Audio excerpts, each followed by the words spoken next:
إلهي سلم الأمة من الآفات والنقمة ومن هم ومن غمّة بأهل البدر يا الله إلهي اغفر وأكرمنا بنيل مطالب منا ودفع مضرة عنا بأهل البدر يا الله طه رسول الله صلاة الله سلام الله على ياسين حبيب الله صلاة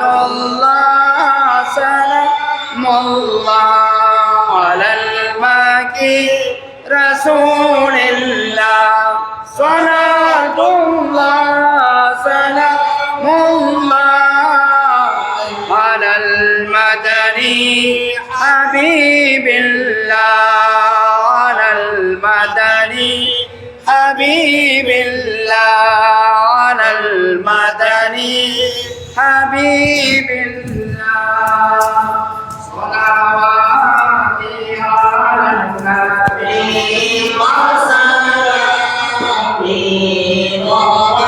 وخير الأنام بدر التمام الله أكبر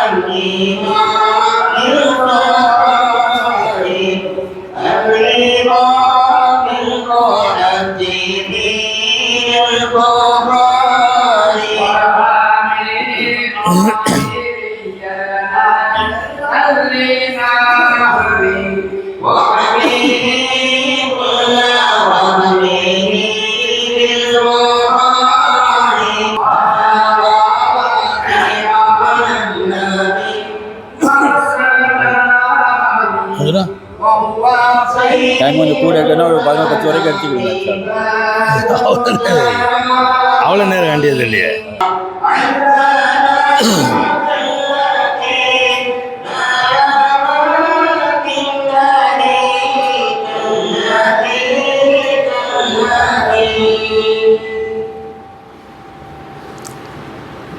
அஸ்ஸலாமு அலைக்கும் வரஹ்மத்துல்லாஹி வபரகாத்துஹு.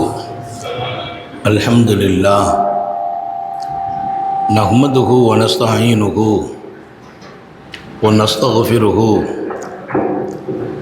வ நுமினு பிஹி வ நதவக்கலு அலைஹி வ நஊது பில்லாஹி மின் ஷுரூரி அன்ஃபுஸினா வ மின் ஸய்யிஆத்தி அமாலினா மை யஹ்திஹில்லாஹு ஃபலா முதில்ல லஹு ومن يضلل فلا هادي له ونشهد أن لا إله إلا الله وحده لا شريك له ونشهد أن سيدنا ونبينا ومولانا محمدا عبده ورسوله أرسله بالحق بشيرا ونذيرا وداعيا إلى الله بإذنه وسراجا منيرا صلى الله على سيدنا محمد وآله الأبرار وصحابه الأخيار وأزواجه الطيبات الطاهرات. أوصيكم عباد الله وإياي أولا بتقوى الله أما بعد فأعوذ بالله من الشيطان الرجيم بسم الله الرحمن الرحيم. حدثنا أبو اليمان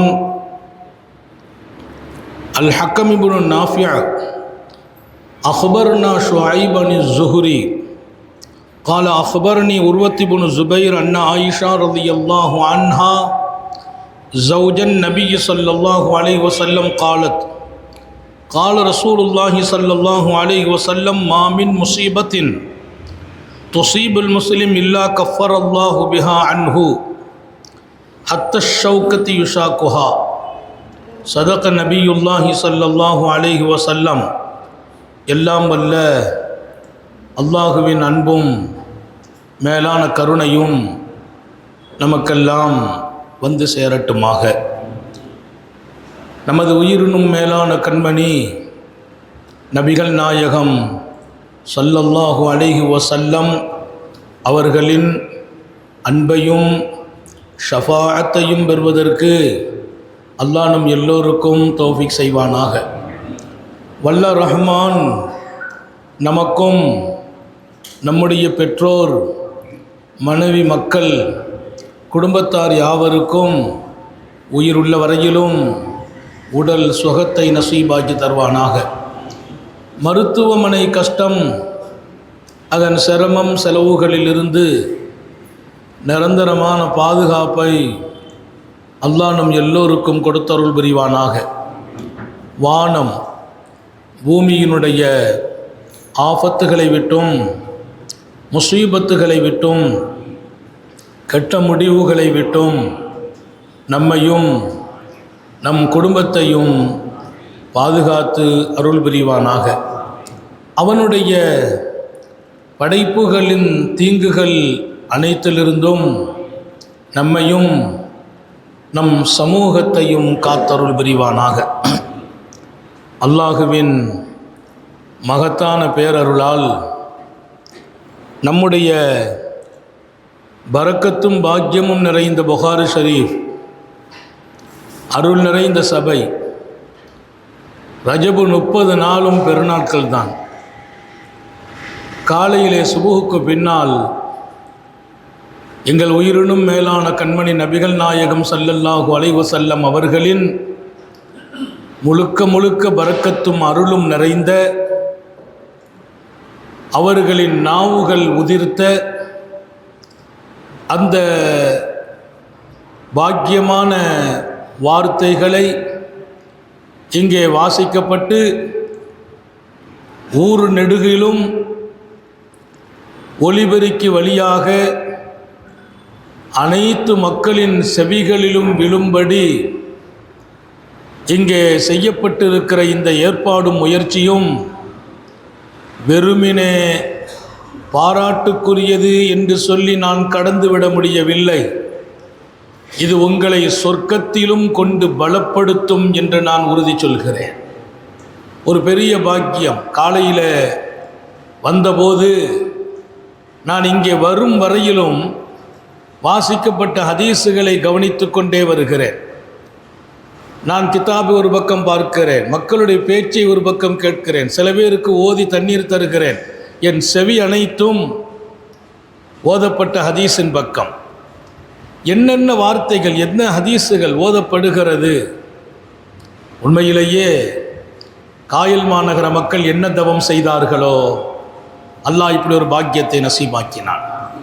கியாமத்து வரைக்கும் இது அழகாக, முறையாக, எல்லாருடைய இணைப்புகளோடு இது நடக்க அல்லாஹ் தௌஃபீக் செய்வானாக. குறிப்பாக நமதூரனுடைய தாய்மார்களுக்கு ரொம்ப துஆ செய்கிறேன். ரொம்ப இதில் முழு கவனம், எல்லா வேலைகளையும் முன்பின் ஆக்கி அவர்கள் சபையை வந்து அலங்கரிக்கிற விதம் அவர்களின் சொர்க்கத்திற்கான சாட்சியம் என்று சொல்கிறேன். ஒரு பெரிய பாக்கியம். ஆசைப்படுகிறோம் இந்த சபையை இன்னும் அதிகமான ஆண்கள் வந்து அலங்கரிக்க வேண்டும். வருவதால் சபைக்கு இல்லை அலங்காரம், நீங்கள் அலங்காரம் பெறுகிறீர்கள். எனக்கு கூட ஒரு ஆசை, 30 நாளும் காலையிலே இங்கே வந்து புகாரி ஷரீஃப் வாசிக்கப்பட்ட இடத்தில் இருப்பதோ, வாசிக்கப்பட்ட செய்திகளை கேட்டுவிட்டு போய் ஊரில் இருக்கலாமா என்று தோணும் அளவிற்கு அவ்வளவு மனதுக்கு நிறைவளிக்கிறது. கண்மணி ரசூலுல்லாஹி ஸல்லல்லாஹு அலைஹி வஸல்லம் சொன்ன செய்திகள் 23ஆம் பாடம். இன்றைக்கு 30 பாகங்களாக இமாம் புகாரி ரஹ்மத்துல்லாஹி அலைஹி பிரிப்பார்கள். 23வது பாடம் இது. இதில் பல்வேறு ஹதீஸுகளை, சின்ன ஹதீஸா இருக்கட்டும், அதில் ஒரு ஆழமும் அர்த்தமும் விரிந்த விளக்கமும், ஆடறுப்பதும் மாடறுப்பதும், எந்தெந்த பிராணிகளை சாப்பிடுவதும் என்பது குறித்தான செய்திகளை துவக்குகிறார்.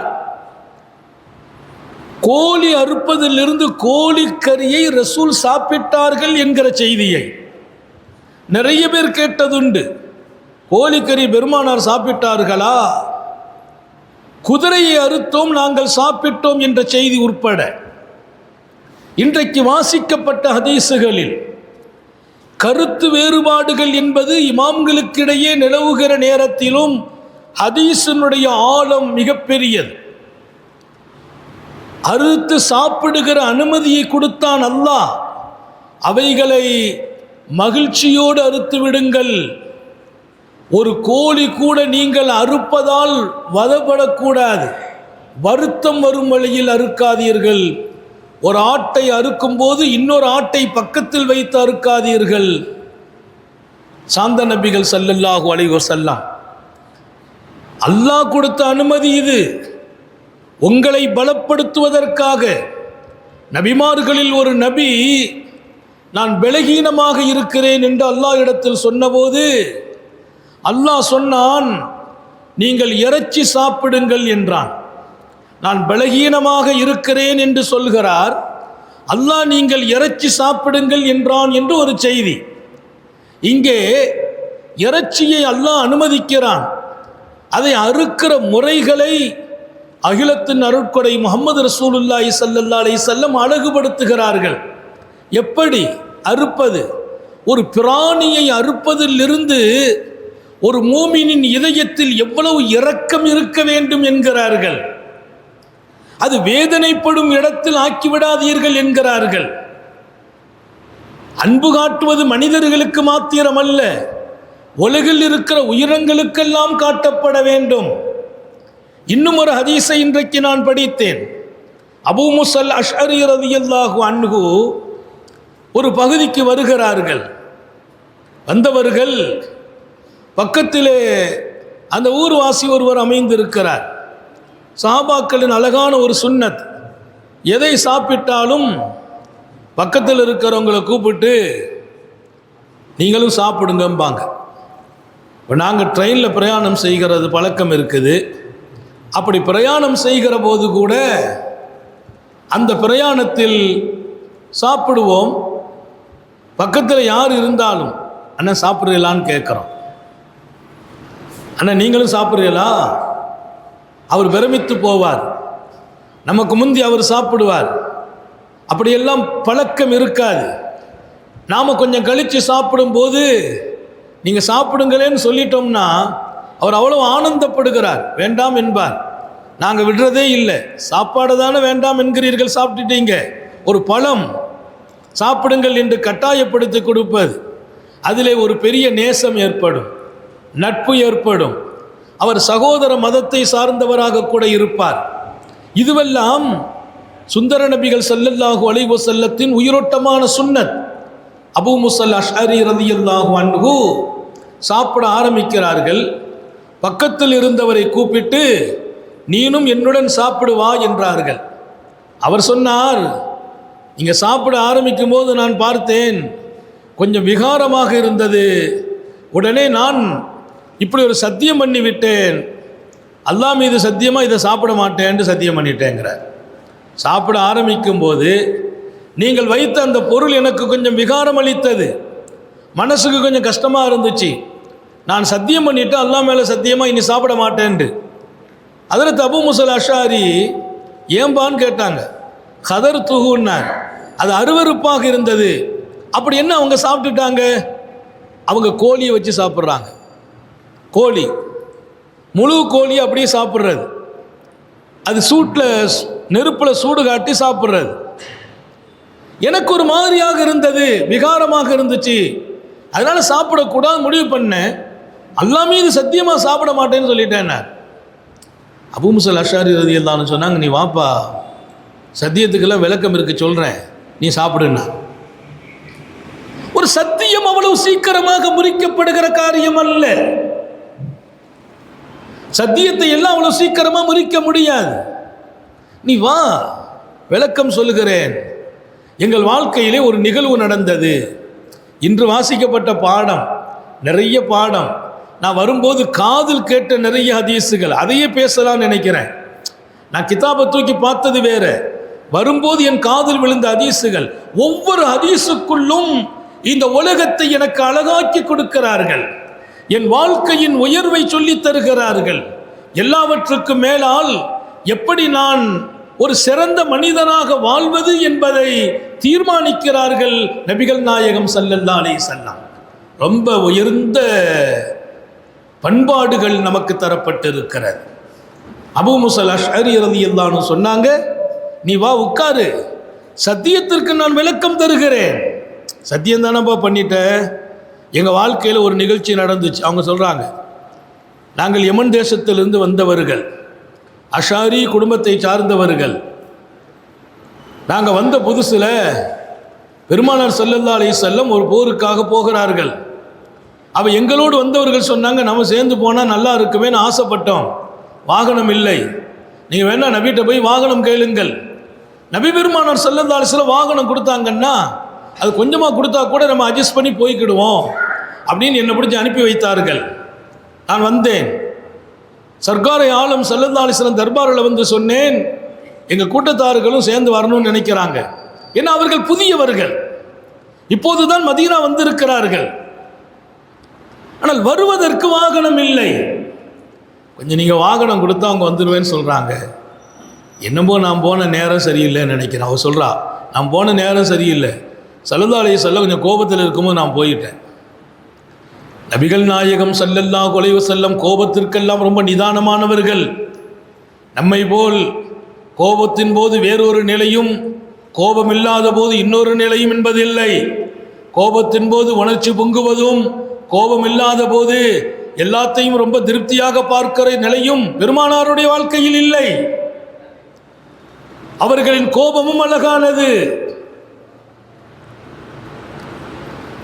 சர்க்காரை ஆலம் ஸல்லல்லாஹு அலைஹி வஸல்லம் நபியின் பேரில் ஸலவாத்து சொல்கிறதுக்கு நீங்கள் முன்மாதிரியான ஆட்களாச்சே. அந்த பக்கமாக நம்ம போய் நின்று பேசுனா அவ்வளோ சத்தம் கேட்கும். பெண்கள் பக்கம் நம்ம கொஞ்சம் சப்தத்தோடு சலாத்தையும் சொல்லுவோம், அல்லாஹ் தௌஃபீக் செய்வானாக. நான் நிறைய ஊரில் சொல்லியிருக்கேன், யாராவது ஸலவாத்து சொல்லணும்னு நீங்கள்லாம் காயில் பட்டத்துக்கு வாங்க, ஒரு 2 நாள் இருந்தால் உங்களுக்கு பழக்கமாயிடும் ஸலவாத்து சொல்வது என்று சொல்லியிருக்கிறேன். சர்க்காரை ஆலம் ஸல்லல்லாஹு அலைஹி வஸல்லம் கோபம் நிலை என்பதும் கோபம் இல்லாத நிலை என்பதும் சம்பந்தம் அவங்கள பொறுத்து. கோபத்துக்கு அர்த்தம் இருக்குது. அர்த்தம் இல்லாமல் கோபப்படுவது ஆபத்தானது. அர்த்தம் இல்லாமல் கோபப்படுறது ரொம்ப ஆபத்தானது. அந்த நேரம் கொஞ்சம் ஏதோ ஒரு பிரச்சனை, கொஞ்சம் வேகமாக இருந்திருக்கிறாங்க. நான் போனேன், பெருமானார் சொல்லிட்டாங்க, வாகனத்தெல்லாம் ஏற்றி விட முடியாதுப்பா, வாகனம்லாம் இல்லைன்ட்டாங்க. நாங்கள் புனிதமான அல்லாஹுவோடு, அல்லாஹுடைய ரசூலோடு தீனுக்காக நடைபெறுகிற அந்த களத்தில் நாங்கள் கலக்க வேண்டும் என்ற ஆசை. ஆனால் வாகனம் இல்லை. நாங்கள் புதியவர்கள் மதீனாவிற்கு, இன்னும் சொந்தமானால் நாங்கள் வாகனம் வாங்கி கொள்ளவில்லை. அதனால் போய் கேட்டோம். என்னவோ நிலை வேறு மாதிரி போனது. பெருமானார் கொஞ்சம் கோவப்பட்ட மாதிரி இருந்துச்சு. அப்படியெல்லாம் இல்லைன்றாங்க. நான் சும்மா இருக்கக்கூடாதா? யார் ரசூலல்லாஹ், ரொம்ப ஆசைப்பட்டு தான் வந்திருக்கிறோம், அல்லாஹ் மீது சத்தியமாக வாகனம் தரமாட்டேன்ட்டாங்க.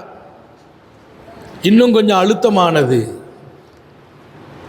வாகனம் இல்லைன்னு சொன்னவர்கள் நான் கொஞ்சம் வேகமாக அழுத்தி கேட்டபோது, அல்லாஹ் மீது சத்தியமாக உங்களை வாகனத்தில் ஏற்றி விட முடியாதுன்றாங்க.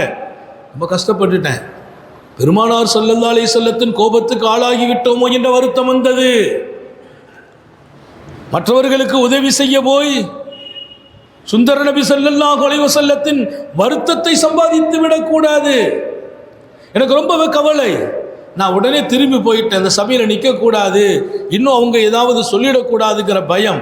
நான் வேகமாக திரும்பி போய் நேராக போயிட்டேன். எங்களுடைய நண்பர்கள்ட்ட போய் சொன்னேன், நீங்கள் இந்த மாதிரி கேட்டு அனுப்புனீங்க, காரூன் யஸீலர் ஸல்லல்லாஹு அலைஹி வஸல்லம் இப்போது இல்லை என்று மறுத்து விட்டார்கள் என்று நான் சொல்லிட்டேன். அவங்களும் கவலையில் போயிட்டாங்க.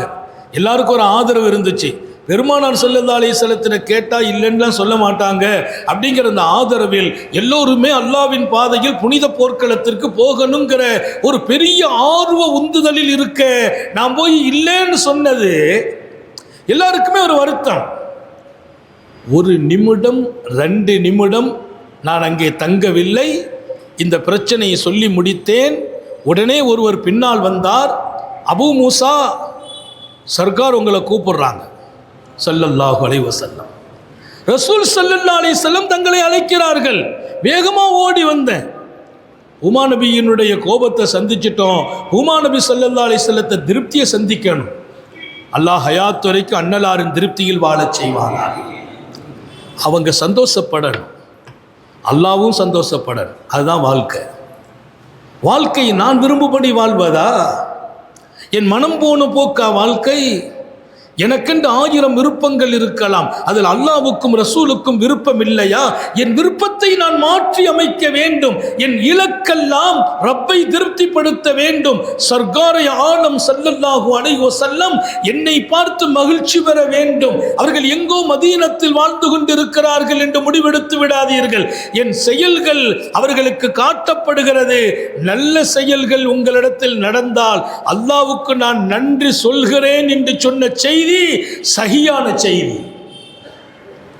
நாம செய்யும் செயல்கள் உமா நபி ஸல்லல்லாஹு அலைஹி வஸல்லத்திற்கு காட்டப்படுகிறது. இன்கான கைரன் ஃபஷக்கர்துல்லாஹ் வ இல்லா ஃபஸ்தக்ஃபர்து லஹும். அப்படி காட்டப்படும் போது என் சமூகம் நீங்கள் நல்ல அமல் செய்வீர்களேயானால் அல்லாஹ்வுக்கு நான் நன்றி சொல்கிறேன். நான் கேட்குறேன், எதுக்கு அவங்க நன்றி சொல்லணும்? நான் ஒரு நல்ல காரியத்தை செய்கிறேன், 4 பேருக்கு சதக்கா கொடுக்குறேன், என் அம்மாட்ட கரெக்டாக நடக்கிறேன், எங்கள் வாப்பாட்ட சரியாக நடக்கிறேன், என் மனைவியை சந்தோஷப்படுத்துகிறேன், என் பிள்ளைங்களை திருப்திப்படுத்துகிறேன். அப்படி ஒரு நல்ல வாழ்க்கை நான் வாழ்ந்தால் நல்ல செயல்கள்ங்கிறது தொழுகை மட்டும் இல்லை, நோன்பு மட்டும் இல்லை, ஜக்காத்து மட்டும் இல்லை. அம்மாவுக்கு நல்ல பிள்ளையா நீ இருப்பதும் நல்ல செயல், வாப்பாட்ட சந்தோஷமும் நல்ல செயல், மனைவியை கண்குளிர்ச்சியாக வைப்பதும் நல்ல செயல், ஒழுக்கம் சார்ந்து மார்க்கம் சார்ந்து பண்பாடுகளோடு உன் பிள்ளையை வளர்ப்பதும் நல்ல செயல், ஹலாலான வருமானத்தை ஈட்டுவதும் நல்ல செயல், வட்டி ஹராமை விட்டும் ஒதுங்கி கொண்டு ஹலாலாக வாழ்வேன் என்று நீ தீர்மானிப்பதும் நல்ல செயல். இன்கான கைரன் ஃபஷக்கர்துல்லாஹ். ஒருவர் மனைவியோடு சந்தோஷமாக இருக்கிறாரா, அது எனக்கு காட்டப்படும். அல்லாஹ்வுக்கு நான் நன்றி சொல்கிறேன். அல்லாஹ் நம்ம எல்லாரும் வீட்டில் குடும்பத்தில் மகிழ்ச்சியாக இருக்க தௌஃபீக் செய்வானா. நம்ம மனைவிமார்களுக்கு ஏதாவது வருத்தம் நம்மால் ஏற்பட்டிருந்தால் அதை இன்னைக்கே சரி செய்து சமாதானப்படுத்தி அவங்க சந்தோஷத்தை பெறச் செய்வானாக. பெற்றோர்களை புண்படுத்தினால் அதையும் சமாதானப்படுத்தி அழகுபடுத்த செய்வானாக. பெற்றோர்களுக்காக ஏற்றுக்கொண்டு மனைவியை சங்கடப்படுத்தி விடாதீர்கள். மனைவிக்காக ஏத்து பெற்றோர்களை சங்கடப்படுத்தி விடாதீர்கள். பெற்றோர்கள் ஒரு கண், மனைவி இன்னொரு கண். பெற்றோர்களை ஒரு கண்ணாக பாருங்கள், மனைவியை இன்னொரு கண்ணாக பாருங்கள். உங்கள் பெற்றோர்கள் சந்தோஷப்படுவார்கள் என்பதற்காக மனைவியை சங்கடப்படுத்துவதா? மனைவியை சந்தோஷப்படுத்துவதற்காக பெற்றோர்களை சங்கடப்படுத்துவதா? பெற்றோர்களையும் மனைவியையும் திருப்திப்படுத்துகிற வாழ்க்கை அல்லாஹ் கொடுத்த வெகுமதி என்று சொல்வேன்.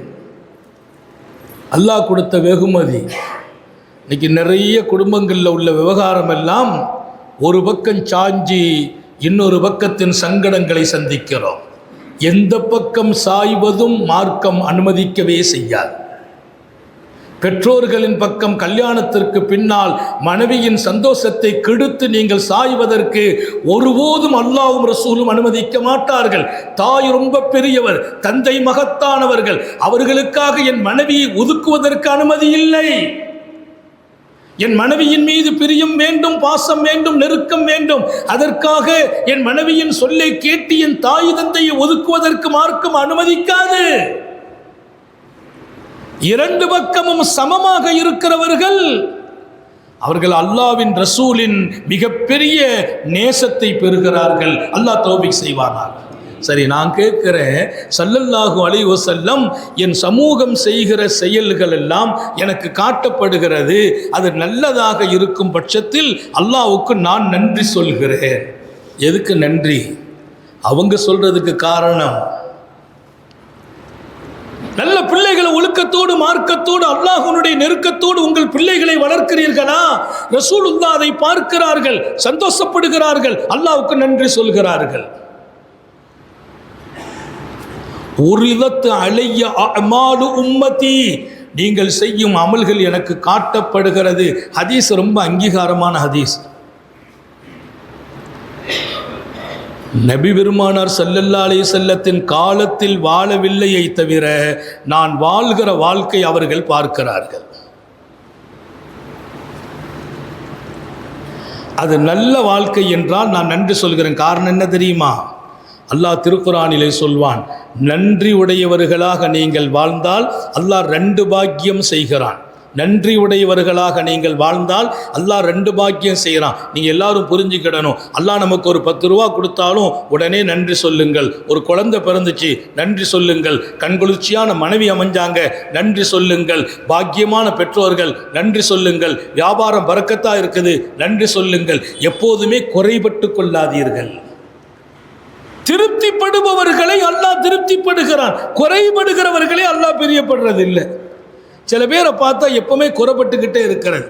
இப்படி கொடுத்த உடனே இதை விட அப்படி இருந்தால் நல்லா இருக்குமே, அது அழகான வாழ்க்கை இல்லை. எப்பந்தான் அல்லாஹ்வை பொருந்திக்கிறது? எப்பந்தான் பொருந்திக்கிறது? இப்படி கொடுத்தால் அப்படி இருந்தால் நல்லா இருக்கும், அப்படி கொடுத்தால் இப்படி இருந்தால் நல்லா இருக்கும். பணமே இல்லை, அல்லாஹ் ஒரு 1000 ரூபா கொடுத்தா அல்ஹம்துலில்லாஹ் சொல்ற நசீப் இல்லை, 2 ரூபா கிடைச்சா நல்லா இருந்திருக்குமே.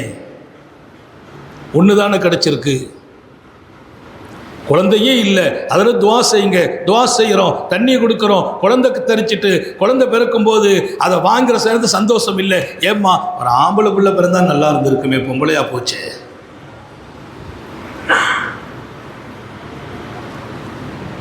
ஒலை சதக்கரு கல்லுன்சா அல்லாஹ் சொன்னான். ஒரு பெண்மகள் சில நேரத்தில் பிறக்கிற போது 1000 ஆண் மக்களால் சாதிக்க முடியாத சாதனையை இந்த பெண்ணை கொண்டே அல்லாஹ் செய்வான். ஒரு பெண்மகள் ஆண் மக்களால் சாதிக்க முடியாத பாக்கியங்களை இந்த பெண்மகளை கொண்டும் அல்லாஹ் செய்வான். திருக்குர்ஆன் ஒரு குறிப்பிட்ட காலத்தின் வரலாறு அல்ல.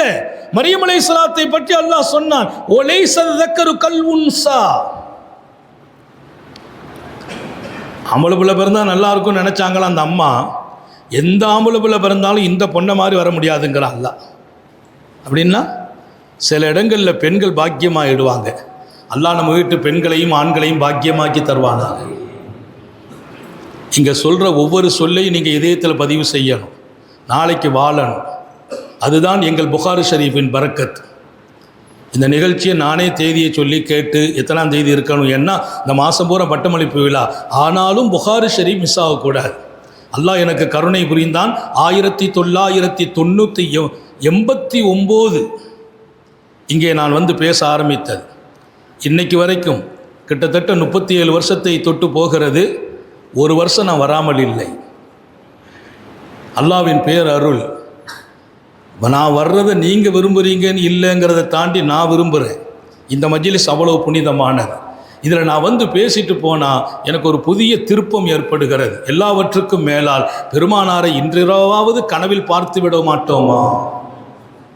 அல்லாஹ் எல்லாருக்கும் தௌபீக் செய்வானாக. ரொம்ப பரக்கத்தான மஜ்லிஸ். மிகைப்படுத்தி எல்லாம் நான் பேசுறது இல்லை, உண்மையை சொல்கிறேன். இந்த பரக்கத்தை அடைந்தவர்கள் பாக்கியமானவர்கள். அவனை எப்போது திருப்திப்படுவது, எப்போது பொருத்திக் கொள்வது? ஒரு வாழ்க்கை இருக்கிறது, நன்றி உடைய வாழ்க்கை. நன்றி உடைய வாழ்க்கை என்று சொன்னால் அவன் எதை கொடுத்தாலும் நன்றி சொல்லுங்கள். அதன் பரக்கத்து என்ன ஆகும் தெரியுமா? 2 பாக்கியத்தை அல்லாஹ் கொடுத்து விடுகிறான். ஒன்று, கொடுத்த இந்த நியாமத்தை அதிகப்படுத்தி கொடுப்பான். நம்ம நினைக்கிறோம் வியாபாரம் இவ்வளவு நடக்கணும், நடக்கல, நார்மலா நடந்துச்சு, நார்மலா தானே நடந்துச்சுன்னு குறைபடாதீங்க, அல்ஹம்துலில்லாஹ் சொல்லிடுங்க, நன்றி சொல்லி விடுங்கள். அந்த நன்றிக்கு நாளைய தினம் அல்லாஹ் நீங்கள் நினைத்ததை விட கூடுதலாக நடத்துவான். அவன் எதிர்பார்க்கிறது உங்களை கஷ்டப்படுத்துவதல்ல, சோதிப்பதை கொண்டு உங்களை வதப்படுத்துவதல்ல, ரணப்படுத்துவதல்ல. நீ கேட்டதை கொடுக்காமல் வைத்து அவன் ஒன்று கோட்டையை கட்டக்கூடியவன் அல்ல. மாறாக உன்னை கொடுத்தும் சோதிப்பான், எடுத்தும் சோதிப்பான். அந்த நேரத்தில் நீ எப்படி நடக்கிறாய் என்பதுதான் அல்லாஹ்வின் ஆசையும் எதிர்பார்ப்பும். நமக்கு மட்டும் எதிர்பார்ப்பு நினைக்கிறீங்களா? அல்லாஹ்வுக்கு எதிர்பார்ப்பு இருக்குதுங்கிறாங்க. என்ன எதிர்பார்ப்பு? ஒவ்வொரு அடியானும் என்னுடைய காரியத்தை பொருந்திக் கொள்ள வேண்டும். ஒவ்வொரு மனுஷனும் பொருந்திக்கணும். நான் செய்வதையெல்லாம் பொருந்திக் கொள்ளுங்கள். நீ பொருந்திக் கொள்வதில்லை, எதை கொடுத்தாலும் பொருந்திக் கொள்வதில்லை. அது ஒரு அழகான வாழ்க்கை இல்லை. வாழ்க்கை அழகானது, அழகாக ஆக்கிக் கொள்ள வேண்டும். எனவே நீங்கள் நல்ல காரியங்கள் செய்கிற போது எனக்கு காட்டப்படுகிறது, நான் பார்க்கிறேன், அல்லாஹ்வுக்கு நன்றி சொல்கிறேன் என்றார்கள் பெருமானார். ஏன் தெரியுமா? நீ நன்றி சொல்ல சில நேரத்தில் விட்டுருவேன், நான் நன்றி சொல்கிறேன், என்னுடைய நன்றியை வாங்கி இன்னும் தொடர்ந்து அதிகமாக நல்ல காரியம் நீ செய்கிற வாய்ப்பு அல்லாஹ் கொடுத்துருவான். சுபஹானல்லாஹ். அவங்க வஃபாத் ஆயிட்டாங்கன்னு நினைக்கிறோம், அவங்க அதுக்கு பின்னாலையும் என் மீது இவ்வளவு அக்கறை வைத்திருக்கிறார்கள் அகிலத்தின் அருட்கொடை முஹம்மது ரசூலுல்லாஹ். நான் என்னதான் நன்றி சொன்னாலும் ஈடாகுமா என்று கேட்கிறேன். அவர்களின் உம்மத்தில் பிறந்ததற்கு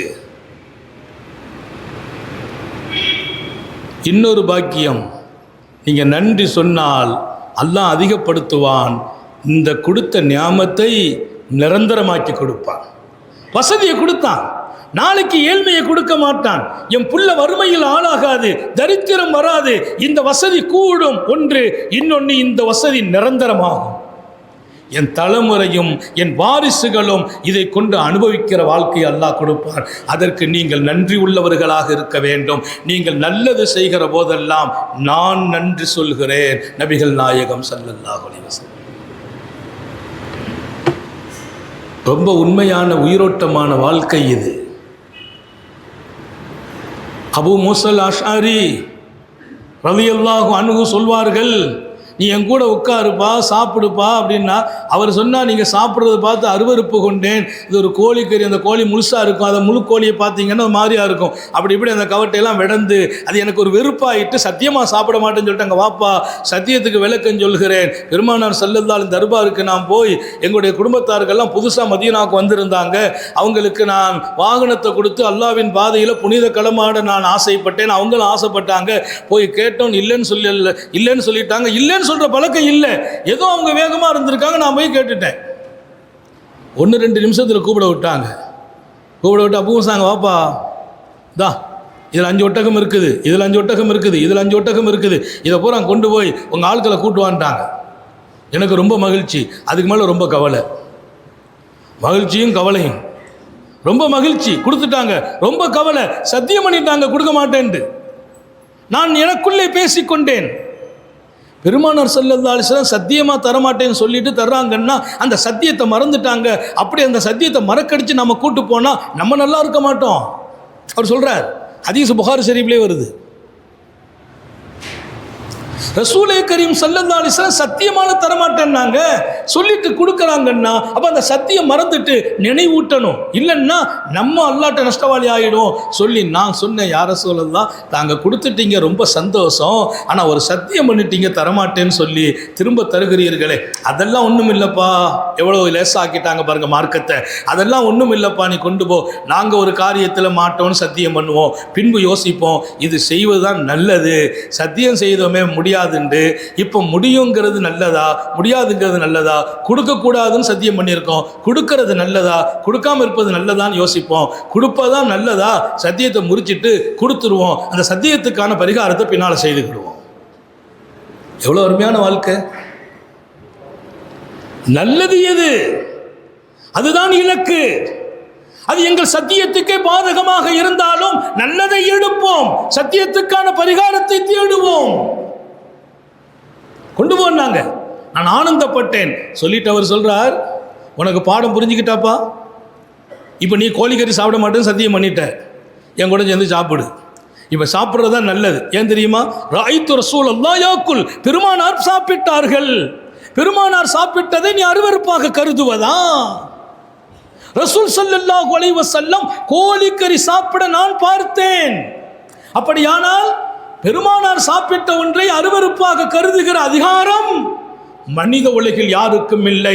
எனவே உன் மனசை மாற்றிட்டு நீ சாப்பிடு, சத்தியத்துக்கு வழி சொல்கிறேன்னார். அவர் பிஸ்மில்லான்னு கையை கழுவிட்டு உட்கார்ந்துட்டார். இது ஒரு வரலாறு, இன்றைய பாடம். இங்கே இந்த பாடத்தை எல்லாம் இமாம் புகாரி ரஹ்மத்துல்லாஹி அலைஹி வெறும் நமக்கு பார்த்தீங்கன்னா ஏதோ கோழி இருக்கிறது, ஆடு இருக்கிறது, மாடு இருக்கிறது, ஒட்டகம் இருக்கிறது, இது என்ன பாடம்? அந்த பாடத்துக்குள்ளே தான் பல்லாயிரம் பாடங்களையும் படிப்பினைகளையும் சாந்த நபிகள் ஸல்லல்லாஹு அலைஹி வஸல்லம் கொடுத்து கொண்டே இருக்கிறார்கள். அதுக்குள்ளே இருந்து வெளியில் வரவே முடியல. அப்படியே தொடர்ந்து அந்த ஹதீஸுகளை நான் படிக்க படிக்க இந்த உம்மத்திற்கு அல்லாஹ் சோதனையையும் கொடுப்பான்.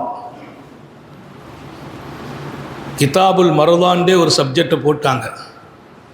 வாழ்க்கையில் பிணி வருவது, நோய் வருவது, நெருக்கடி வருவது, முசீபத்து வருவது, கஷ்டம் வருவது, துன்பம் வருவது, வறுமை வருவது, திடீர் என்ற சோகமும் மன அழுத்தமும் வருவது, இதெல்லாம் மனித வாழ்க்கையில் நடக்கிறதே.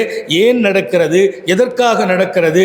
நடக்கிற போது எப்படியான வாழ்க்கையை நான் தொடர வேண்டும்? ஒரு அற்புதமான பாடம் இன்றைய புகாரி ஷரீஃப். ரொம்ப அற்புதமான பாடம். வாழ்க்கையில் என்ன நடந்தாலும் அது எல்லாத்தையும் அழகாக்கிற பாடம். ஒரு சாதாரண பாடம் இல்லை, ரொம்ப ரொம்ப படித்து வியந்து போனேன். எது நடந்தாலும் அழகாக்கிறது. இன்னொரு செய்தியை சொல்லட்டுமா? எத்தனை பெரிய கஷ்டம் சோதனை நடந்தாலும் அதற்கு மேலே உட்கார்ந்து நீ சந்தோஷமாக இருக்கணும். அல்லாஹ் எல்லாருக்கும் தௌஃபீக் செய்வானா? சோதனைங்கிறது உன் சந்தோஷத்தை கெடுப்பதற்காக இருக்கக்கூடாது. நோய் என்பது உன் மகிழ்ச்சியை நீக்குவதற்காக இருக்கக்கூடாது. நீ ஒரு ஹாப்பியாக வாழணும், மகிழ்ச்சியாக வாழணும். உன் வாழ்க்கை எப்போதுமே இன்பமயமாக இருக்கணும். இன்பமயமான வாழ்க்கையில் சோதனை வரும்போது இன்பமயம் காணாகிவிடக்கூடாது. மகிழ்ச்சியான வாழ்க்கையில் துன்பம் வரும்போது நீ துவண்டு போகக்கூடாது. அந்த துன்பத்தை எப்படி சந்திப்பது? சரி, துன்பம் இன்பம் என்பது அல்லாஹ்வின் சுன்னத். வசதி ஏழ்மை என்பது அல்லாஹ்வின் சுன்னத். அவன் வசதியை மட்டுமே கொடுப்பதில்லை, ஏழ்மையை கொடுத்தும் பார்ப்பான். துன்பத்தை மாத்திரம் கொடுப்பதில்லை, சுகத்தை கொடுத்தும் பார்ப்பான். நோயை மட்டும் கொடுப்பதில்லை, நீக்கியும் பார்ப்பான். சுகமாக மட்டும் வாழ வைப்பதில்லை, சோதனையை கொடுத்து மனிதனை சந்திப்பான் அல்லாஹ். இப்போ இதில் என்ன எப்படி இருக்கணும்? எல்லாருக்குமே ரொம்ப தேவை. எந்த வீட்டுக்கு போனாலும் ஏதாவது ஒரு சிக்கல் இருக்குது, ஏதாவது ஒரு விவகாரம் இருக்குது. அந்த விவகாரம் சில பேரை முடக்கி போட்டது, சில பேரை படுக்கைக்கு கொண்டு போட்டு விட்டது, சில பேரை எழுந்திருக்கவே விடவில்லை, சில பேர் நித்தம் அதை நினைத்து வேதனைப்படுகிறார்கள். நான் சொல்வேன், இன்றைய பாடத்திற்கு வந்தவர்கள், கொடுத்து வைத்தவர்கள், இனி என் வாழ்க்கையில் எந்த சோதனையும், எந்த வியாதியும், எந்த நெருக்கடியும், எந்த பயமும், எந்த கவலையும் என்னை முடக்கிவிடக்கூடாது என்று தீர்மானம் எடுங்கள். நீங்கள் முடங்குவதல்ல அல்லாஹ்வுடைய நோக்கம். மனிதர்களை முடக்கி போடுவதல்ல அல்லாஹ்வுடைய செயல்கள். அவன் ரொம்ப அழகானவன், அவன் ரொம்ப கண்ணியமானவன், அவன் மன்னிக்கிறவன். நீ நல்லா இருக்க வேண்டும் என்று எத்தனை பேர் உலகத்தில் ஆசைப்படுகிறார்கள் என்று நீ சொல்கிறாயோ, நீ மறந்த ஒருவன் அல்லாஹ். நான் சொல்லுகிறேன், நீ நல்லா இருக்க வேண்டும் என்று எல்லாவற்றையும் விட எல்லோரையும் விட அல்லாஹ்வே ஆசைப்படுகிறான். நம்ம சொல்லுவோம், நான் நல்லா இருக்கணும் என் மனைவி நினைக்குது, நான் நல்லா இருக்கணும்னு என் பிள்ளைங்க நினைக்கிறாங்க, அப்படிலாம் சொல்கிறோம். உங்கள் மனைவி நினைக்கிறாங்க, உங்கள் பிள்ளைங்க நினைக்கிறாங்க, உங்கள் அத்தா அம்மா நினைக்கிறாங்க, எல்லாத்தையும் தாண்டி நீங்கள் நல்லா இருக்கணும்னு அல்லாஹ் நினைக்கிறான். அப்போ எப்படி நம்மளை போட்டு அவன் கஷ்டப்படுத்துவான்? எப்படி வேதனைப்படுத்துவான்? மாசாப முஸ்லிமன் மின் நசபின் ஒலா வசபின் ஒலா ஹம்மின் ஒலா ஹசனின் ஒலா அதா அத்த ஷௌகத் யுஷாக்குஹா இல்லா கஃபரல்லாஹு பிஹா ஹதாயா. இன்று வாசிக்கப்பட்ட பாடம். ஒரு மூமினுக்கு ஏற்படுகிற துன்பம், துயர், கஷ்டம், கண்ணீர், கவலை, பயம், உடலை பாதிக்கிற வியாதிகள், காலிலே தைக்கிற முள், ரோட்டில் போகும்போது கால் தட்டி கீழே எதிரி விழுகும் நேரத்தில் ஏற்படுகிற வேதனைகளும் ரணங்களும் நீ செய்த பாவத்திற்கு பரிகாரமாகவே அல்லாஹ் தருகிறான். மாத்திரம் அதை புரிஞ்சுக்கா, உன் பாவத்துக்கு பரிகாரம். நீ ஏதாவது தப்பு பண்ணியிருப்ப, அல்லாஹ் உன் அந்தஸ்தை உயர்த்தணும்னு நினைக்கிறான். லேசாக கல் தட்டி கீழே உழ வைக்கிறான். கீழே விழுந்து விட்டாய், கால் லேசாக எலும்பு பேந்துடும், லேசாக காயப்பட்டுடும், கொஞ்ச காலம் ரத்தம் வலியும். நீ உடனே கவலைப்படுவ பற்றியா? அதை வச்சு நீ செய்த பாவத்தை பூரா மன்னிச்சு உன்னை பரிசுத்தமாக்கி விடுகிறான். எனக்கு அவன் கொடுக்கிற ஒரு வியாதியும், எனக்கு அவன் கொடுக்கிற ஒரு கஷ்டமும், அதிலே அல்லாஹ் என் மீது கயிறை நாடுகிறான். என்ன கயிர்? நீ நல்லா இருக்கணும். நீ சில பாவம் எல்லாம் செய்துட்ட, அந்த பாவம் உன்னை என்னுடைய ரஹமத்தை விட்டு தடுத்துரும். பாவத்துக்கு ஒரு சக்தி இருக்குது. என்ன சக்தி? ரிஸ்கை தடுக்கும், இரணத்தை தடுக்கும், வருமானத்தை தடுக்கும், நல்ல வசந்தமான வாழ்க்கையை தடுக்கும். இன்னல் தன்பா பெருமானா சொல்லதுன்னு சொன்ன வார்த்தை, லயுஹரமு ரிஸ்க் இன்னல் அப்தா லயுஹரமு ரிஸ்க் பிதம்பி யுஸீப். ஒவ்வொரு மனிதனும் அவன் செய்த பாவத்தால் அவனுக்கு கொடுக்கப்பட இருக்கிற ரிஸ்க் தடுக்கப்படுவான். வசதியான வாழ்க்கை தடை செய்யப்படுது, பொருளாதாரம் தடை செய்யப்படுது, சுகம் தடை செய்யப்படுது, நிம்மதி தடை செய்யப்படுகிறது. இதெல்லாம் அல்லாஹ்வுடைய ரிஸ்க். ஏன் செய்யப்படுகிறது இந்த தடை? நீ செய்த பாவம். இப்போ அல்லாஹ் என்ன செய்யணும்? உனக்கு இந்த தடையெல்லாம் வரக்கூடாது, உனக்கு ரிஸ்க் விசாலமாக கிடைக்கணும், உனக்கு பரக்கத்து நிறைய கிடைக்கணும், உன் வியாபாரம் நிம்மதியாக இருக்கணும். அப்போ அல்லாஹ் என்ன பண்ணுறான்? ஒரு சின்ன நோயை கொடுத்துட்றான், சின்ன கஷ்டத்தை கொடுத்துட்றான், சின்ன கவலையை கொடுத்துட்றான். எதுக்கு? இந்த கஷ்டம், இந்த நோய், இந்த கவலை, இதை கொண்டு உன் பாவத்தை மன்னிச்சிடறான். எப்போ நீ மன்னிக்கப்பட்டாயோ இனி ரிசுக்கின் வாசல் திறக்கப்படும், வறுமை போகும், தரித்திரம் போகும், நிம்மதி உனக்கு வாழ்க்கையாகும். என் ரப்பு உங்களுக்கு கொடுக்கிற சின்ன வியாதியும் கவலையும் உங்கள் மீது அவன் வைத்த அன்பின் அடையாளம் என்றார்கள் நபிகள் நாயகம் ஸல்லல்லாஹு அலைஹி வஸல்லம். அல்லாஹ் கோபப்படுறதா? அல்லாஹ் மேலே வருத்தப்படுறதா? இப்படி பண்ணிட்டானே நினைக்கிறதா? சையதுனா காபு பின் மாலிக் ரலியல்லாஹு அன்ஹு சோம் இல்லாமல் இருக்கிறாங்க. நபி பெருமானார் ஸல்லல்லாஹு அலைஹி வஸல்லத்தின் நெருக்கமான சஹாபி, பெருமானார் அவர்களின் கவிஞர்களில் ஒருவர் காபு பின் மாலிக். ஒரு பெரிய பணக்கார சஹாபி. சோம் இல்லை, இஸ்லாத்திற்காக நிரம்ப கொடுத்தவர்கள். அவங்கள்ட்ட இருந்து அந்த தன்மை அவங்க மனைவிட்ட இருந்துச்சு. அன்னை ஹைரா அவங்க மனைவி. அன்னை ஹைரா ரசூல் ஸல்லல்லாஹு அலைஹி வஸல்லம் தீனுக்காக உதவி செய்யுங்கள் என்று கேட்டபோது தான் அணிந்திருந்த மொத்த நகை, மொத்த ஆபரணங்களை பையிலே வைத்து கட்டி ஹாரூன் ரஸீல் ஸல்லல்லாஹு தர்பாருக்கு கொண்டு வருகிறார்கள். நபி பெருமானார் ஸல்லல்லாஹு அலைஹி வஸல்லம் தர்பாரில் கொண்டு கொடுக்கப்படுகிறது. பெருமானார் அப்படியே வாங்கிக்கிடல. என்னம்மா அவ்வளவு நகையும் கொண்டு வந்து விட்டாயே, உன் கணவர் அனுமதி கொடுத்தாரா என்று கேட்டார்கள்.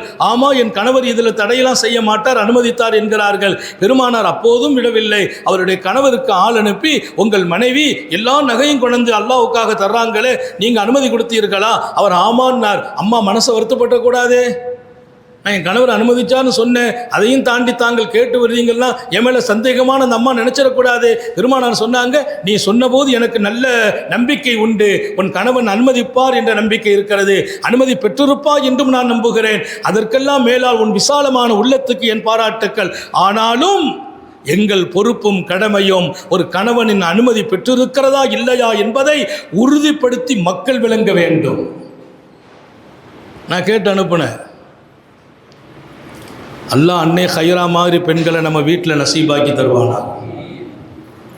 நிறைய பேர் ஆமீன் சொல்ல யோசிக்கிற மாதிரி இருக்கு. இதுக்கெல்லாம் நாங்கள் ஆமீன் சொல்லிவிட்டு அப்புறம் எதைத்தான் வீட்டில் வச்சுக்கிறது? ஹைரா போன்ற பெண்மணிகள் இந்த தீனின் பழம், இந்த தீனின் அஸ்திவாரம், அல்லாஹ்வுக்காக ரசூலுக்காக இந்த தீனின் வளர்ச்சிக்காக பெண்கள் செய்த தியாகத்தை நாங்கள் மறக்கவே முடியாது. இன்னும் இந்த தீனின் வளர்ச்சியை திரும்பி பார்த்தால் இந்த சமூக பெண்கள் இல்லாமல் இந்த தீனின் பெரும் வளர்ச்சியை பார்க்கவும் முடியவில்லை. தாய்மார்கள் இந்த தீனின் உயர்ந்த அடையாளங்கள். பெண்களை கண்ணீர் வடிய வைத்து பார்த்து விடாதீர்கள். உங்கள் வீட்டில் பெண்கள் கண்ணீர் வடிக்கிறார்கள் என்றால் அது அல்லாஹ்வை வருத்தப்படும் நேரம், ரப்பு வருத்தப்படும் நேரம். பெண்கள் சங்கடப்பட்டு வடிக்கும் கண்ணீரின் நேரம். உங்கள் வீட்டு பெண்கள் கண்ணீர் வடிக்கும்படி நடந்து விடாதீர்கள். அல்லாஹ் எல்லாருக்கும் தௌஃபீக் செய்வானா? காபு பின் மாலிக் உடல்நலம் குறைவாகிறார். ஒரு ஆஸ்தான கவிஞர், ஒரு பெரிய பணக்காரர். இந்த தீனின் பலம், அல்லாஹுவின் அழகிய சோதனை பெற்றவர் என்று தன்னை அடையாளம் காட்டுவார். நான் அபுலானி, அல்லாஹ் என்னை சோதித்தான், அஹ்சனில் பலா, அழகான சோதனை கொண்டு சோதித்தான். சோதனையை அழகாக பார்த்த சஹாபி. அல்லாஹ் நமக்கு தௌஃபீக் செய்வானாக. சோதனைனாலே கருப்பாத்தான் இருக்கும், கஷ்டமாத்தான் இருக்கும். அஹ்சனுல் பலா என்று தன்னை சொல்கிறார். இமாம் புகாரி எழுதுகிற ஹதீஸ். அழகான சோதனை.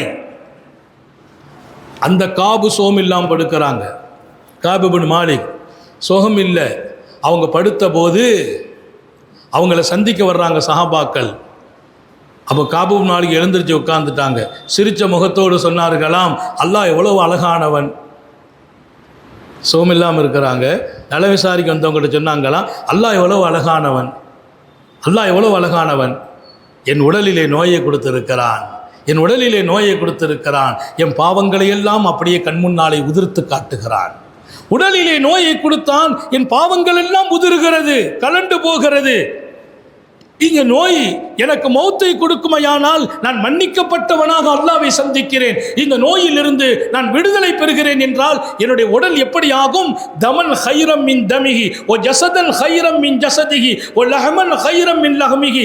இந்த சதையை எடுத்துவிட்டு நல்ல சதை, இந்த பிளட்டை நீக்கிவிட்டு நல்ல பிளட் என் உடலிலே ஓடச் செய்கிறான். இந்த பிளட்ல சுகர் கலந்து இருக்குது, இந்த பிளட்ல கொலஸ்ட்ரால் கலந்து இருக்குது, இந்த பிளட்டை அப்படியே நீக்கிட்டு புதிய ரத்தம் என் உடலிலே ஓடச் செய்கிறான். அல்லாஹ் நம்ம எல்லாரும் விளங்க செய்வானாக. இன்னைக்கெல்லாம் ரத்தத்தை சுத்திகரிப்பு பண்ணுறதுலாம் லேசான வேலை இல்லை. சில பேருக்கு கொலஸ்ட்ரால் உடம்புல ரொம்ப ஆயிடும், பிளட்டில் அதிகமாக கலந்துரும். ரத்தத்தையே மாற்றினாத்தான் வாழ முடியும்னு சொல்லுவாங்க.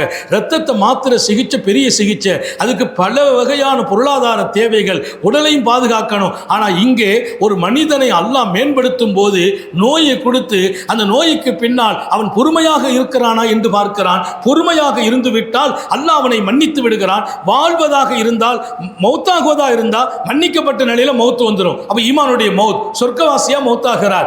ஒரு கால ஹயாத்தை கொடுக்கிறான்னா எப்படி கொடுக்கிறான்? இந்த பிளட்டை அப்படியே நீக்கிட்டு புதிய பிளட். இந்த சதையெல்லாம் ரொம்ப வயசான சதை, இதுல நிறைய அலுப்புகள் நோய்கள் எல்லாம் பதிஞ்சு போச்சு, கிருமிகள் ஒட்டி இருக்குது. இந்த சதையை லஹமன் ஹைரம் மின் லஹமிஹி, இந்த சதையை நீக்கிட்டு புதிய சதை. ஆனா என்ன, இன்னொரு ஹதீஸ்ல வருது, 2 மலக்கு அனுப்பி வைப்பானா. ஒரு மனிதர் சுகம் இல்லைன்னா அவன் வீட்டு வாசலுக்கு என்ன தவம் செய்தோம், நான் சுகம் இல்லை, எங்கள் வீட்டுக்கு 2 மலக்கு வந்துடுவாங்களாம். அதே சரியானது. இந்த 2 மலக்கிட்டையும் அல்லாஹ் சொல்வானா, நீ போய் அவர் பக்கத்தில் உட்காந்துக்கப்பா. அவரை நலம் விசாரிக்க வருவார்கள். இன்னைக்கு வாசிக்கப்பட்ட பாடம் மிக பிரமாண்டமான பாடம். மனித வாழ்க்கையில் நோய்களும் நொடிகளும் கவலைகளும் துன்பங்களும் வருகிற போது மனிதன் எப்படியான மனிதனாக இருக்க வேண்டும், அது ஏன் வருகிறது, அல்லாஹ் இப்போது அவனை கஷ்டப்படுத்துகிறானா அல்லது அவனை ஹைராக நலவாக ஆக்குகிறானா என்ற ஒரு அற்புதமான ஒரு வாழ்க்கையை இன்று வாசிக்கப்பட்ட பாடம் தருகிறது. நித்தம் நாம் சந்திக்கிற பிரச்சனைக்கு ஒரு தெளிந்த தீர்வை இன்றைக்கு என் நாவின் வழியே அல்லாஹ் வெளியாக்கி நம்மை சந்தோஷப்படுத்துவானாக. தீர்வுலாம் இல்லாமல் ரப்பு எதையும் செய்கிறதே இல்லை. அந்த 2 மலக்கிட்ட சொல்வான், நீங்கள் போய் உட்காருங்க. அவனை நலம் விசாரிக்க வருவாங்க மக்கள். அப்படின்னா ஒருத்தர் நோய்வாய்ப்பட்டுட்டு நலம் விசாரிக்க போகணும், அது சுன்னத். ஒருத்தர் சோம் இல்லைன்னா நலம் விசாரிக்க போகணும். இன்னைக்கெல்லாம் அதை சுமையாக்கிட்டாங்க. விசாரிக்க போகணும்னா கையில் ஏதாவது ஒரு ஹார்லிக்ஸை கொண்டு போகணும், விவாவை கொண்டு போகணும், 2 பிஸ்கட் பாக்கெட்டை கொண்டு போகணும். இவற்றை அதுக்கான வசதி இருக்காது, நலமே விசாரிக்க போகிறது இல்லை. அப்படியெல்லாம் ஒரு கட்டாயம் இல்லை. வசதி இருந்தால் ஒரு சந்தோஷத்துக்காக ஒரு அன்பளிப்பு வாங்கிட்டு போகிறது, இல்லைன்னா நலம் விசாரிக்க போயிடுங்க. ஏன், நீங்கள் நலம் விசாரிக்க போனால் நீங்கள் போய் திரும்பும் வரையிலும் உங்களை ஒரு மலக்கை வைத்து அல்லாஹ் பாதுகாக்கிறான்.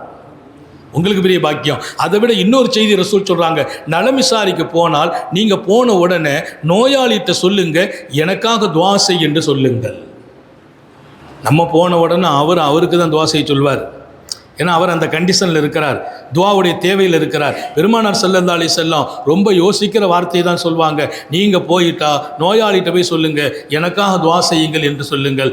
என்ன யா ரசூலல்லாஹ், அவர் தானே அஹ்வஜில துஆவுக்கு ரொம்ப தேவை உள்ளவர். நம்ம பார்த்தோன்னே நான் நோய்வாய்ப்பட்டுட்டேன் துஆ செய்யுங்கன்னு சொல்வார். நம்ம துஆ செய்கிற இடத்துல தானே இருக்கோம். இல்லை, நம்ம அவர் துஆ செய்ய சொல்லி நம்ம ஆமீன் சொல்லணும். ஏன் யா ரசூலல்லாஹ், உங்களுக்கு தெரியுமா, அல்லாஹ் அவரை நோயில் படுக்க போட்டதுனால என்ன செய்துட்டான் தெரியுமா, அவருடைய பாவங்களை பூரா மன்னிச்சுட்டான். அவர் அன்று பிறந்தவரை போல் இருக்கிறார். இப்ப அவர் என்ன கேட்டாலும் அல்லாஹ் கபூல் செய்திருவான்.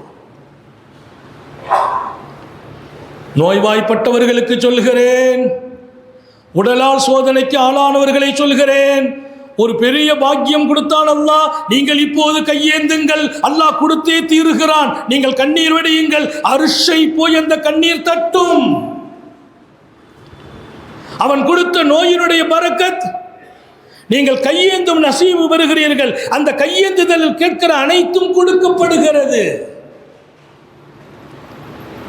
அவன் ஒரு காய்ச்சலை கொடுத்தா கூட எவ்வளவு அன்புள்ளவன் அவன். பெருமானார் ஸல்லல்லாஹு அலைஹி வஸல்லம் நோயை பற்றி பேசிட்டு இருந்தாங்க. அப்போ ஒருத்தர் சொன்னார், மல் அஸ்காமு யா ரசூலல்லாஹ், நோய் நம்பலம் சொல்றீங்களா அப்படின்னா என்னான்னு கேட்டார். நமக்கு பார்த்தா அவர் ஒரு பெரிய சீதேவின்னு நினச்சிக்கிடுவோம். அவர் அடுத்து சொன்ன வார்த்தை மா மருதித்து கத்து, எனக்கு நோயே வந்தது இல்லையே, வாழ்க்கை பூரா தலைவலி கூட எனக்கு வரல, நோயின்னு சொல்கிறீங்களே அப்படின்னா என்னான்னு கேட்டார். பெருமானார் சொன்ன வார்த்தை கும் அண்ணா ஃபலஸ்தமின்னா, நீ எழுந்திருச்சு போயிடுப்பா, நீ எங்களை சார்ந்தவன் இல்லை. ஏன்? அல்லாஹ் ஒரு மனிதனை உயர்த்தனும் சோதிக்கிறான், அல்லாஹ் ஒரு மனிதனை பண்படுத்த சோதிக்கிறான், ஒரு மனிதனை மன்னிக்க சோதிக்கிறான். இன்னொரு பக்கம் நோய் நொடிகள் கொடுக்கப்படுவது அவனுடைய ரஹ்மத். இன்னும் பெருமானார் சொல்லுவாங்க அல் அஸ்காமு மின் ரஹ்மத்தில்லா, நோய் நொடிகளும் வேதனைகளும் வலிகளும் அல்லாவின் ரஹ்மத் என்றார்கள். உனக்கு அந்த ரஹ்மத்தை கிடைக்கலன்னா உன் ஈமான்லேயே சந்தேகம் வருது.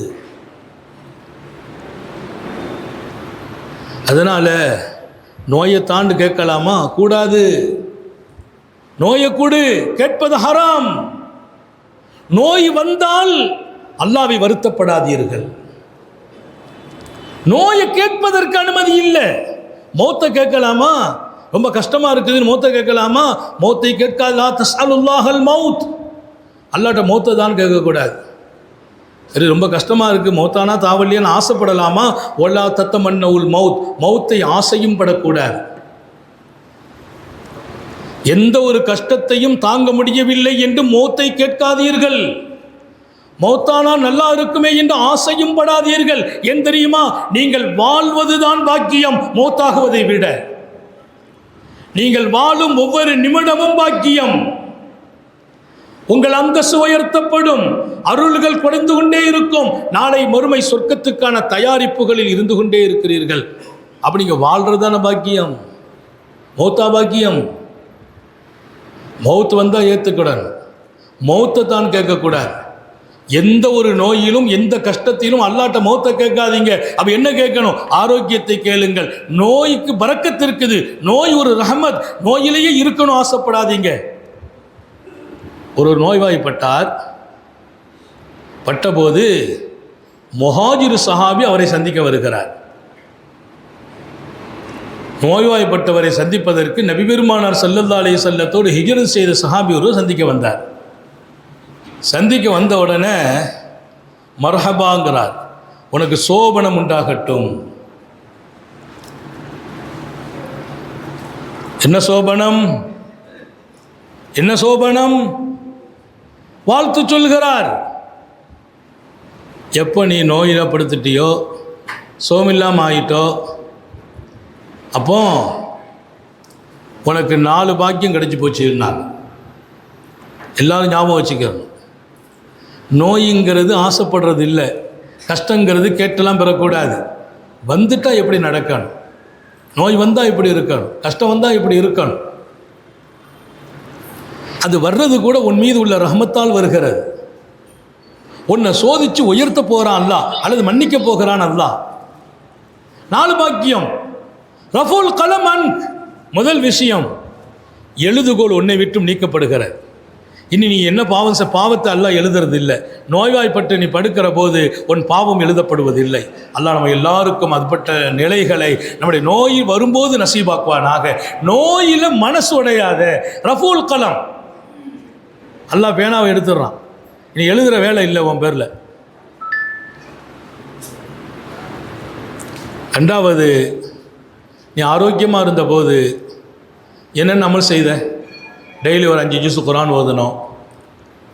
சுன்னத்து, நஃபீலு, தரா, தஹஜ்ஜத்து, அவாபீன், லுஹா தொழுகை, இஷ்ராக் தொழுகை, இப்படின்னு மொத்தத்தில் ஃபரது நஃபில்லாம் சேர்த்து டெய்லி ஒரு 50 ரக்காத் தொழுது வைங்க. அந்த 50 ரக்காத்து நீ தொழுதுருக்க, குரான் ஓதிருக்க, திக்ர் செய்திருக்க. வேறு என்னென்ன வேலை? அங்கே போய் அம்மாவை போய் சந்திச்சுட்டு வருவார், இங்கே போய் மனைவியை சந்திச்சுட்டு வருவார், அங்கே போய் பிள்ளைய நலம் விசாரிப்பார், வியாபாரத்தில் போய் கொஞ்ச நேரம் உட்காந்துட்டு வருவார்.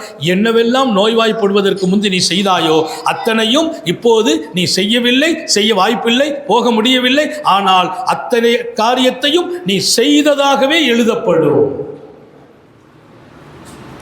எங்க எழுதுகோலை நீக்கிட்டாங்கிறாங்க. பேனாவை வச்சு நீ எழுதுறதில்லை, எதை? பாவத்தை எழுதுறதில்லை. ஏன்னா மன்னிக்கப்படுற காலம் இது. அப்போ என்ன 2வது பாக்கியம் என்ன?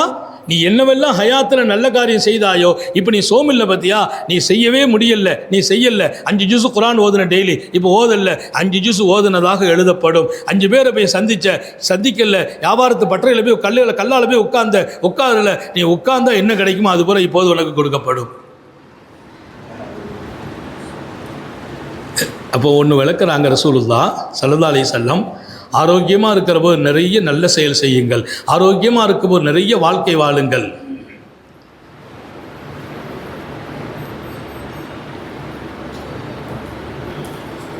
சிஹ்ஹதக கபுல பெருமானா மரதிக்கா, உனக்கு நோய் வருவதற்கு முன்பு இருக்கும் ஆரோக்கியத்தை அழகாக்குங்கள். நோய் வரவில்லை, இப்போ தெம்பா இருக்கிறோம், ஆரோக்கியமா இருக்கிறோம்.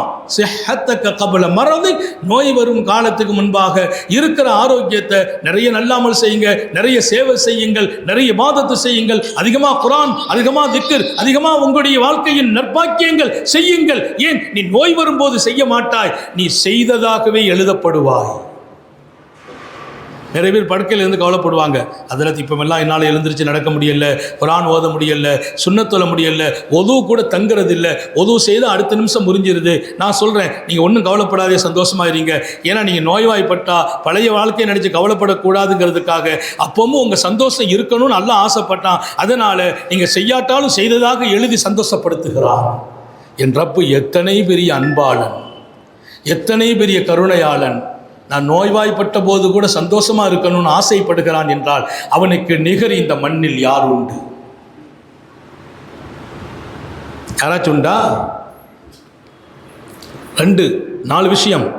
3வது, உன் உடலிலே நோய் வந்து அந்த நோயை விட்டும் நீ சுத்தமாய் வெளியில் வரும்போது நீ மாத்திரம் சுத்தமாய் வெளியில் வர்றதில்லை, உடல் மாத்திரம் சுத்தமாய் வெளியில் வருவதில்லை.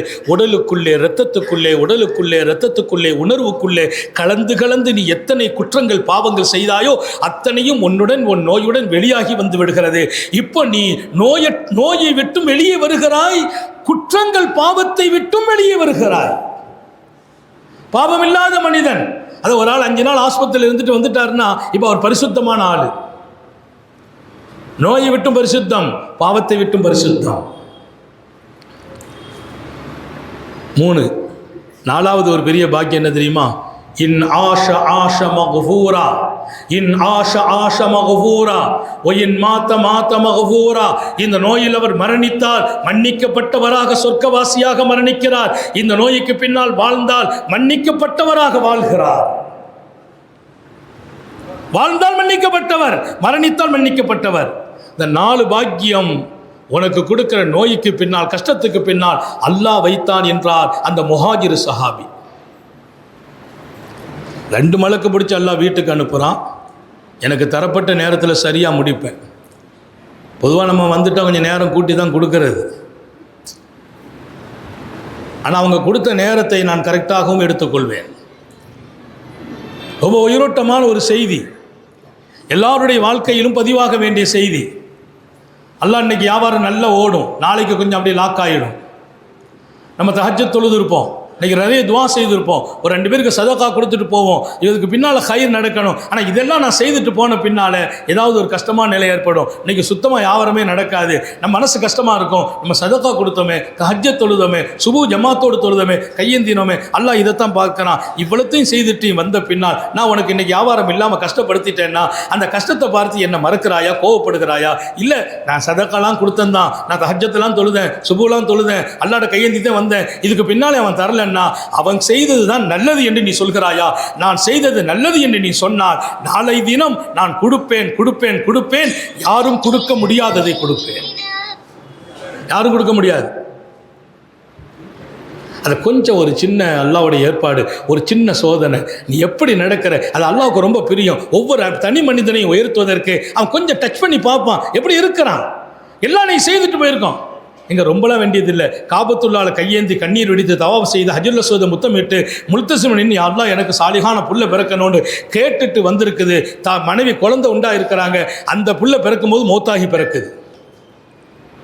அல்லாஹ் சோதித்து பார்க்கிறான்.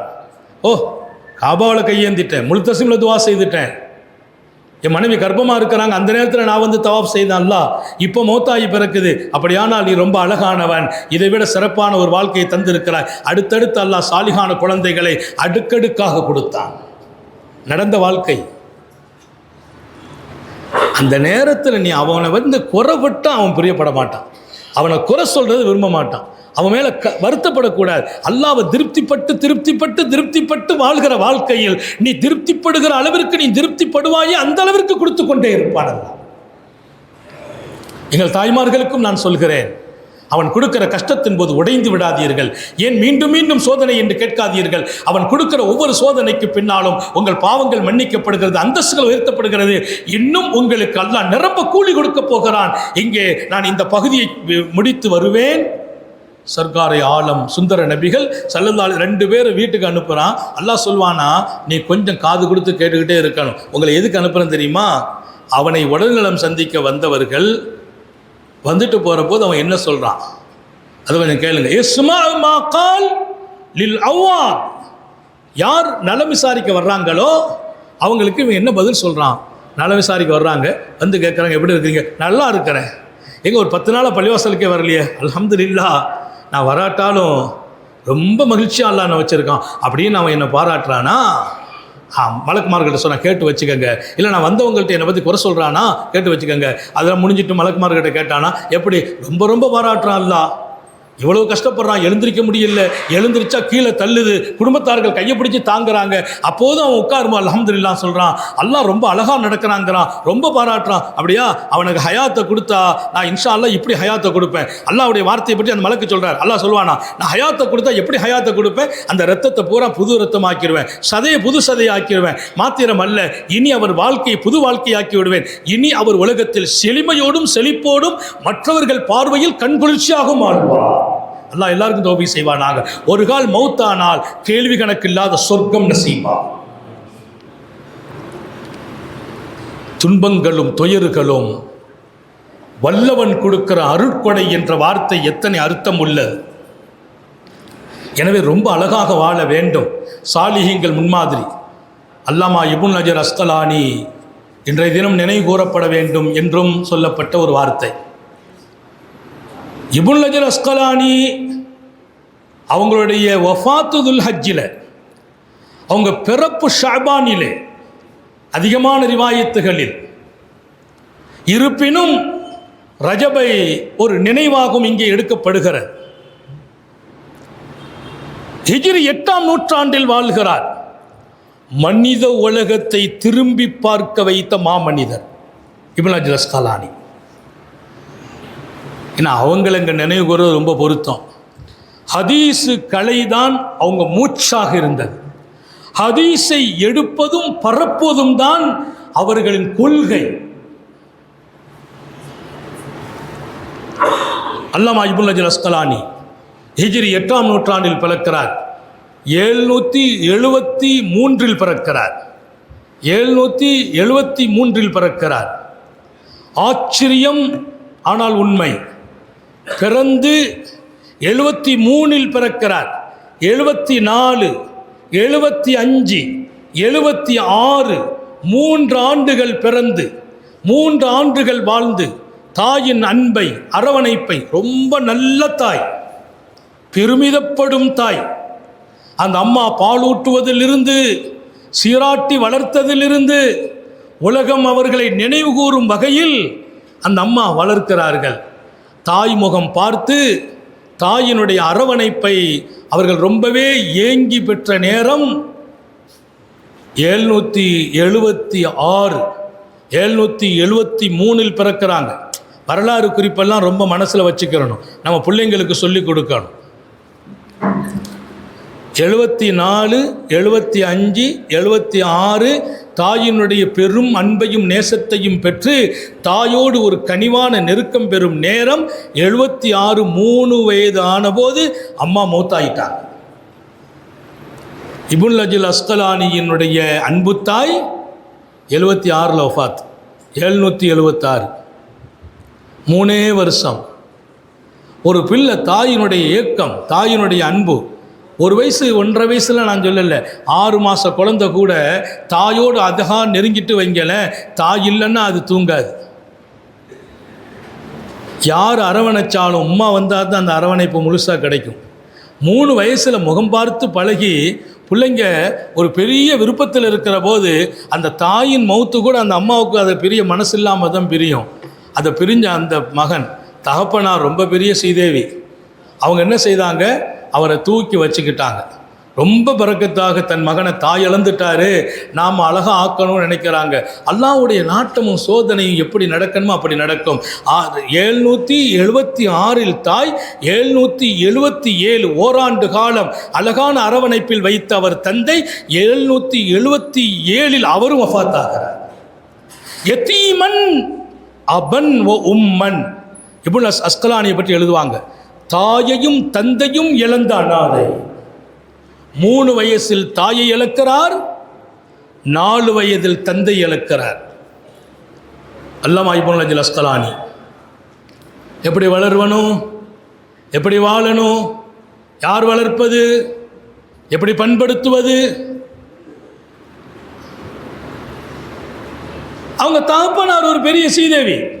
உடல்நலம் கொஞ்சம் குறையும் போது டக்குன்னு 2 நண்பர்கள் அவங்க மேலே உயிராக இருந்தாங்க. ஹரூபி ஒருவர், ஹரூபியை கூப்பிட்டு சொன்னார், என் மகனை உங்கள்கிட்ட ஒப்படைக்கிறம்பா, என் பிள்ளைய நல்ல பிள்ளைய ஆக்கிடுப்பா, உன்ன மாதிரி உன் பிள்ளை மாதிரி வளர்த்துரு. அன்றைக்கெல்லாம் நல்ல நண்பர்கள் இருந்தாங்க.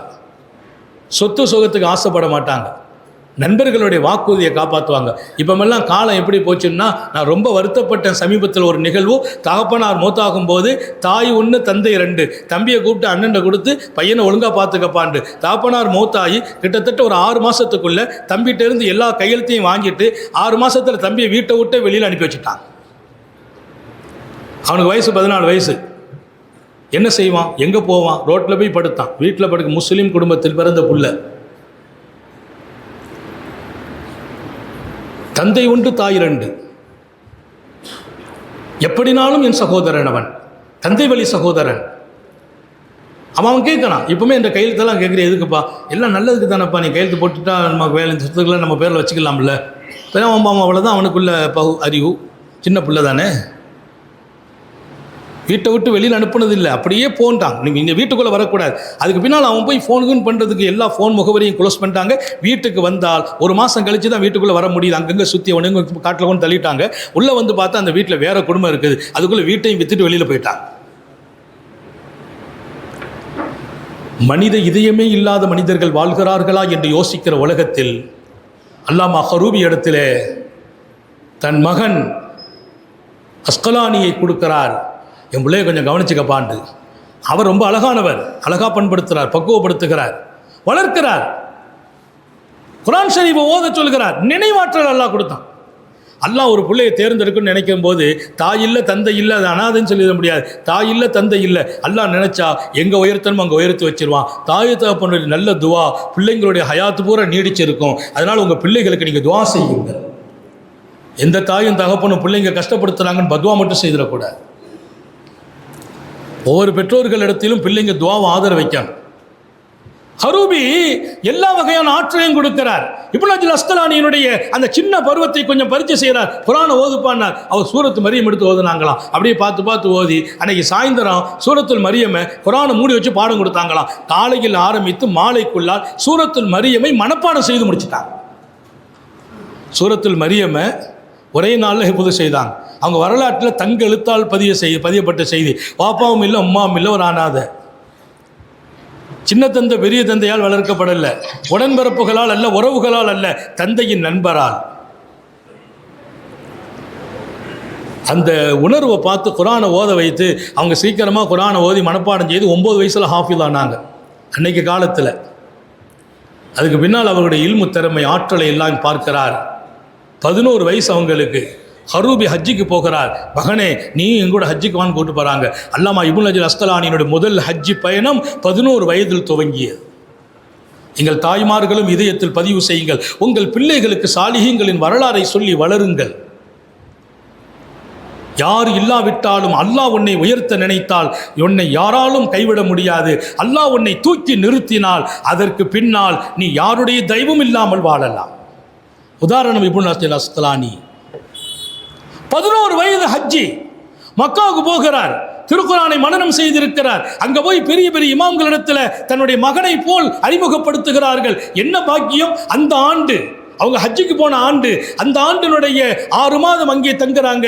ரமதானுடைய காலம். அந்த ரமதானில் அல்லாமா இப்னு ஹஜர் அஸ்கலானி காபத்துல்லாவில் ஹரம் ஷரீஃபில் ரமதானுடைய தராவிஹ் தொழுகை இமாமாக நின்று தொழ வைக்கிறார்.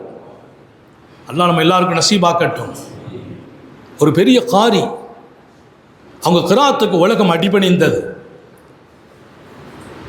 11 வயதில் ஹரம் ஷரீஃபின் இமாம், ரமதானின் இமாம், தராவிஹ்.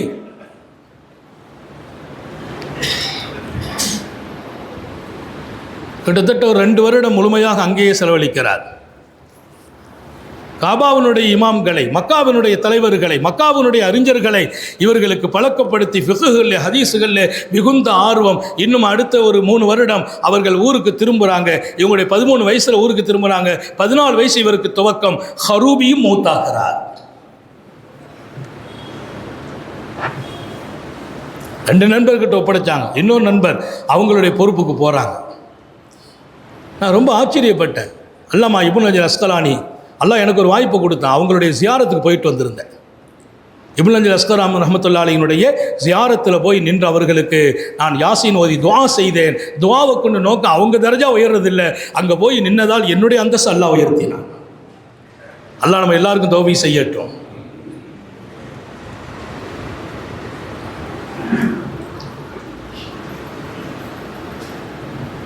ஹரூபி மௌத்தாகிறார். அல்லாமா இப்னு ஹஜர் அஸ்கலானி வளருகிறார், முதிர்ச்சி பெறுகிறார். அல்லாஹ் கொடுத்த ஆற்றல் என்னன்னா, மிகச்சிறந்த நினைவாற்றல், விசாலமான உள்ளம், மன்னிக்கும் தன்மை, கோபத்தை மெண்டு விழுங்குவதில் முதல் மனிதர். அவங்கள பற்றி சொல்லுகிற இமாம்களுடைய அந்த அருமையான முகவரிகளை நீங்கள் படித்தா, இப்படி ஒரு மனிதரா? அவர்கள் வாழ்ந்த காலம் அவர்களைப் போல் ஒரு மனிதனை இந்த உலகம் பெற்றெடுக்கவில்லை. இப்னு ஹஜர் அஸ்கலானி போன்ற ஒரு மனிதரை இந்த உலகம் பெறவில்லை. அத்தனை ஒழுக்கம், கல்வி ஞானம், ஆற்றல், நினைவாற்றல், மன்னிக்கிற சிவர், கோபத்தை விழுங்கிடுவாங்க. யார்கிட்டையும் அவங்க கோபத்தை பிரயோகப்படுத்தவே இல்லையா. தாராளமான மனசு, யாரு கேட்டாலும் வாரி வழங்குவாங்களாம். அல்லாஹ் அவங்கள்ட்ட இல்ம கொடுத்தான், பரக்கத்தையும் கொடுத்தான். அனாதை ஆனால் கோடீஸ்வரா வாழ்ந்தார். கொட்டி கொடுத்தான் அல்லாஹ். எங்கள் அல்லாஹ் நாடும்போது உலகம் காலடியில். காசையும் பணத்தையும் சம்பாதிப்பதற்கு 4 பேர் தேவை என்று நான் சொல்லவில்லை. நீ அல்லாஹுவையும் ரசூலையும் உன் இதயத்தில் கொண்டு வந்தால் உலகம் உன் காலடி 1000 முறை முத்தமிடும். அல்லாஹுவையும் ரசூலையும் நீ திருப்திப்படுத்தினான், மார்க்கத்தின் உயர்வான ஞானங்களில் உன்னை நீ அர்ப்பணமாக்கினால், குர்ஆனோடு ஹதீஸோடு உன் வாழ்க்கையை பின்னி பிணைந்து கொண்டால் உலகம் உன் காலடியில் அல்லாஹ் கொண்டு சேர்ப்பான். உதாரணம் இப்னு ஹஜர் அஸ்கலானி. வாரி கொட்டினார்கள் சதகாவை. அவங்கள்ட்ட யாரு கேட்டாலும் கொஞ்சம் கொடுக்கறது இல்லை, நிரம்ப கொடுத்து பழகினாங்க. பரக்கத்தான மனிதர். அவங்க உள்ளத்தில் அவ்வளவு விசாலத்தை அல்லாஹ் கொடுத்து வைத்திருந்தான். அவங்களுக்கே இருக்கும் தனித்தன்மை.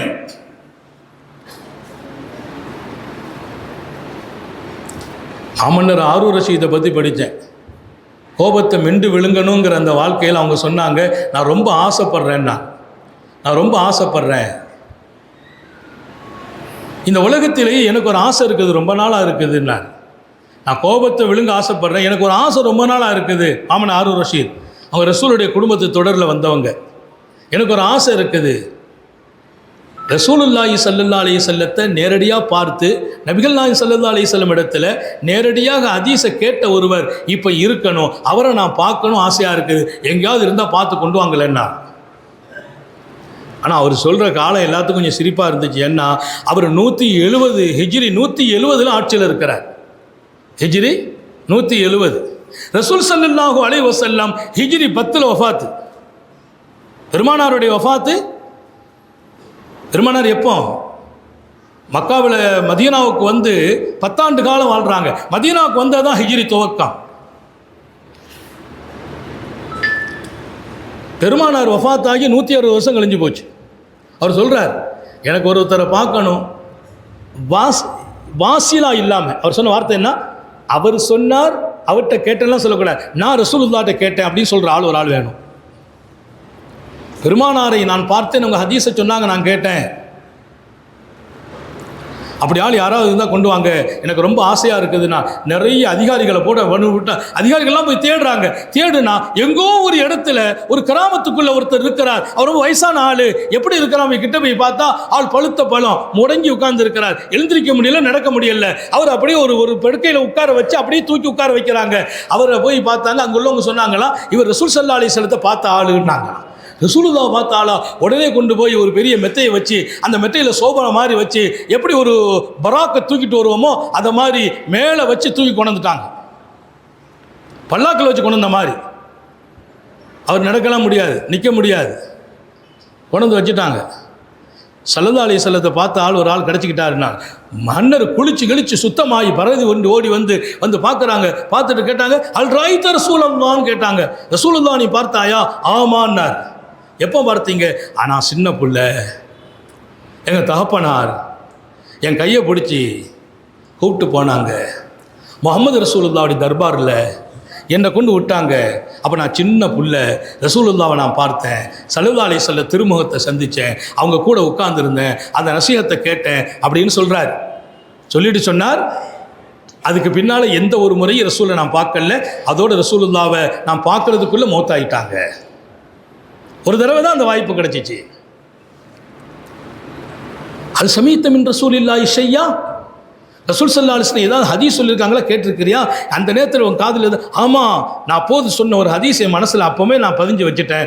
என்ன அது? யஷீபு இப்னு ஆதம் வ யதஷப்பு மின் வ தஷப்பு மின்ஹு இஸ்னான் ஹிஸ்லத்தான். ஒரு ரிவாயத்தில் மனிதன் வயசாகி போகிறான், அவனுடன் 2 மாத்திரம் வாலிபமாகவே இருக்கிறது. மனிதன் வயதாகி போகிறான், அவனோடு 2 மாத்திரம் வாலிபமாக இருக்கிறது என்று சொன்னாங்க பெருமானார். அல் ஹிர்சு வல் அமல், ஒன்று பேராசை, இன்னொன்று மேலாசை. பேராசையும் இருக்குது, மேலாசை மேலெண்ணம், அதை செய்யணும் இதை செய்யணும். அப்போ மனிதனுடைய பேராசையும் மேலெண்ணமும் அது வாலிபமாகவே இருக்கிறது. அவனுக்கு வயசு 100 ஆனாலும் வாலிபம் எதற்கு இருக்கும்? பேராசைக்கு இருக்கும். பேராசை அடங்கிறது இல்லை, ஆசை அடங்கிறது இல்லை அப்படின்னு சொல்ல அவர் உடனே பிரமித்து போனார். கொண்டா ஹசானாவை போய் எடுத்து பிரம்மாண்டமான பொற்களி தங்கத்தை ஒரு பை நிறைய அள்ளி அவர் சொன்னார், என்னுடைய ஆசை கனவை அல்லாஹ் தீர்த்தான். உலகத்தில் எடை வாசிலா இல்லாமல் நேரடியாக ரசூலுல்லாஹ் சொன்னார்கள் என்று சொன்ன ஒரு ஹதீஸை நேரடியாக கேட்டு சொன்ன மனிதரை நான் பார்த்தேன், கேட்டேன். அல்ஹம்துலில்லாஹ். அல்லாமா இப்னு அஜல் அஸ்கலானி வரலாறை எழுதும்போது சொல்லுவாங்க, இப்னு அஸ்கலானி ரஹ்மத்துல்லாஹி அலைஹி ரசூல் ஸல்லல்லாஹு அலைஹி வஸல்லம் ஹதீஸை உலகத்தில் கொண்டு பரப்புவதில், ஈடுபடுவதில், அதை கொண்டு போய் சமூகத்தில் சேர்ப்பதில், யாரெல்லாம் அந்த ஹதீஸை கேட்டிருக்கிறாங்க அப்படின்னு அவர்களை போய் சந்திப்பதில் நீண்ட நெடும் பயணம். ஒருத்தர் போய் சந்திப்பாங்க, அந்த ஹதீஸ் அவர் சொல்வார், அந்த ஹதீஸில் அவருக்கு லேசாக ஒரு சந்தேகம் இருக்கும். இதே ஹதீஸ் இன்னொரு இடத்துல இருக்குது, அவர் எங்கே இருக்கிறார்? அவர் குஸ்தன்தினியாவில் இருக்கிறார், இங்கிருந்து அங்கே போவாங்களாம். அந்த ஹதீஸை சரியாக கொண்டு தருவதிலே மிகப்பெரிய அக்கறை. சரியான நேரத்தில் நிறைவு செய்வேன். நீங்கள் யோசிக்கலாம், செய்தி போயிட்டே இருக்குது, இந்த செய்திக்கு முடிவெல்லாம் இல்லை, நேரம் முடித்து வைக்கும், அவ்வளோதான். மன்னர் கொண்டு கொட்டுகிறார் தங்கத்தை. அந்த மனுஷன் தங்கத்தை வாங்கி நீ என்ன செய்ய போற? கிட்டத்தட்ட 170 ஹிஜ்ரி. ரசூலுல்லாஹ் நான் சந்திக்கும் போது எனக்கு சின்ன பிள்ளை, ஒரு 5 வயசு இருக்கும் வைங்களேன். அவருக்கு வயசு கிட்டத்தட்ட 165 வயசை தாண்டி போயிட்டுருக்கு. நேற்று கூட முந்தா நாள் சவுதி அரசாங்கம் ஒரு பெரிய வாழ்த்து சொன்னது.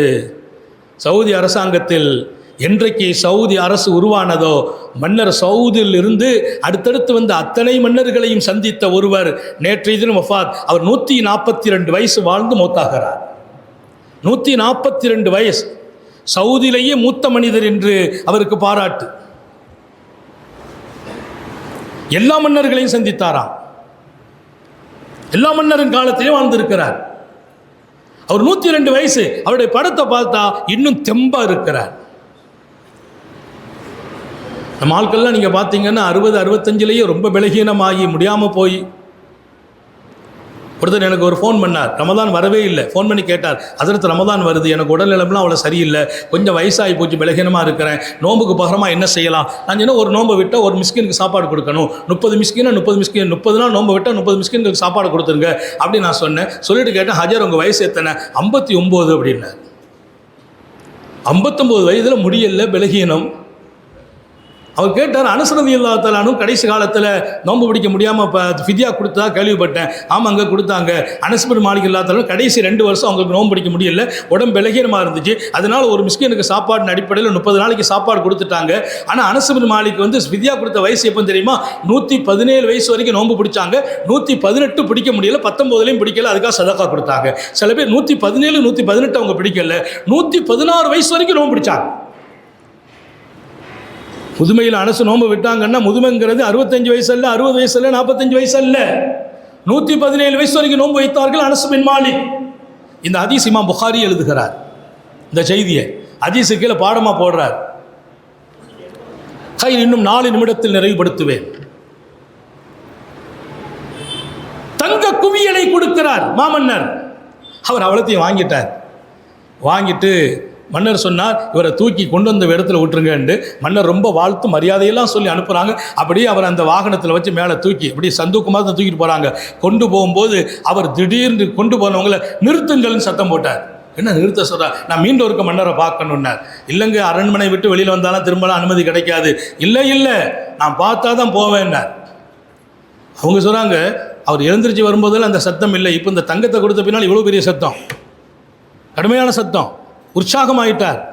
மீண்டும் உள்ளே கொண்டு வந்தாங்க. அனுமதி மன்னர் கேட்டார், என்ன உங்களை இன்னொருக்க பார்க்கணும், உள்ளே கொண்டாப்பான்னா கொண்டாந்தாங்கன்னு வச்சாங்களாம். வச்சோன்னு கேட்டாங்க, அதாவு ஹாதா ஃபி ஜமா ஃபி ஃபி சனத்தி ஹாதா ஃபி குல்லி சனத்தின் ஜதீத். அவர் கேட்ட வார்த்தை, நீங்கள் கொடுத்த இந்த உயர்தரமான மதிப்பும் சன்மானமும் இந்த வருஷத்தில் கொடுத்திருக்கிறீர்களே, இந்த வருஷத்தோடு முடிஞ்சிடுமா? வருஷம் கொடுப்பீங்களான்னு கேட்டார். இந்த வருஷம் மட்டும்தானா? அடுத்த வருஷத்துல இதே மாதிரி அளவுக்கு திரும்ப வந்தால் நீங்கள் கொடுப்பீங்களான்? மன்னர் சிரித்தாராம். சிரித்து விட்டு சொன்னாராம், சதக ரசூலுல்லாஹ் உண்மை சொல்லிட்டாங்க. அவர் வாயால் சொன்ன ஹதீஸுக்கு அவரே விளக்கமாக மாறினார். மனிதன் முதுமை பெறுகிறான், அவனோட ஆசை மட்டும் வாலிபமாகவே இருக்கிறது என்று ரசூல் சொன்னார்களே, அந்த வார்த்தையை சொன்ன அவரே அதை வெளிப்படுத்தினார். முடியல, அடுத்த வருஷமும் நீங்கள் வாங்கன்னு சொன்னால் இவர் ஊரு போய் சேர்ற வரைக்கும் கூட ஹயாத்தா இருப்பாங்களான்னு எனக்கு தெரியல. இந்த மனுஷன் அடுத்த வருஷமும் நீங்கள் இதே மாதிரி அன்பளிப்பை கொடுப்பீங்களான்னு கேட்குறாரு பாருங்க. அதான் ரசூலுல்லாஹ்வுடைய ஹதீஸு. உண்மையிலேயே இவர் கேட்டார் என்பதற்கு ஆதாரமாகவும் இவரே அதற்கு உண்மையாகவும் மாறிவிட்டார் என்றார் மாமன்னர் ஹாரூன் ரஷீத். அல்லாமா இப்னு ஹஜர் அஸ்கலானி ரஹ்மத்துல்லாஹி அலைஹ் ஹதீஸின் ஆளுமையும் ஆழத்தையும் சொந்தமாக முழுமையாக பற்றியவர்கள். அவங்களுக்கு அல்லாஹு தஆலா 79 வயசு வாழ வைத்தான். 79 வயசு. ஹிஜ்ரி 773 பிறக்கிறார்கள். ஹிஜ்ரி 852 துல்ஹஜ்ஜில் உடல்நலம் குறைவாக போகுது. முடியல, பெருநாள் தொழுகை கஷ்டப்பட்டு தொழுதாங்க. அடுத்த நாள் வெள்ளிக்கிழமை ஜும்மா, அதையும் நிறைவேற்றுறாங்க. ஆனால் உடல்நலம் கொஞ்சம் குறைவு, பேச முடியல. ஆயிரக்கணக்கான முஹத்திஸ்களை உருவாக்கிட்டாங்க, ஆஃபீதுகள், ஃபிக்ஹினுடைய மேதைகளை உருவாக்குறாங்க. இமாம் இப்னு ஹஜர் அஸ்கலானி ரஹ்மத்துல்லாஹி அலைஹ் ஒரு நாள் ஜமாத்தை விட்டதில்லை, சக்கராத் வரையிலும் தொழுகை விட்டதில்லை. அல்லாஹ் நம்ம எல்லாருக்கும் தௌஃபீக் செய்வானா. பேணுதலில் முதல் மனிதர், யாரையும் குறை சொன்னதில்லை, யாரின் மனசையும் சங்கடப்படுத்தியதில்லை. அவங்களுடைய கடைசி அல்லாஹ் கொஞ்சம் கடுமையாகவே நோயை கொடுத்தான். இன்னைக்குள்ள பாடத்திற்கும் இப்னு ஹஜர் அஸ்கலானியின் வரலாறு பொருந்துகிறது. நோய்வாய்ப்பட்டு ஒரு 10-15 நாள் இருக்கிறாங்க. ரொம்ப கஷ்டம்.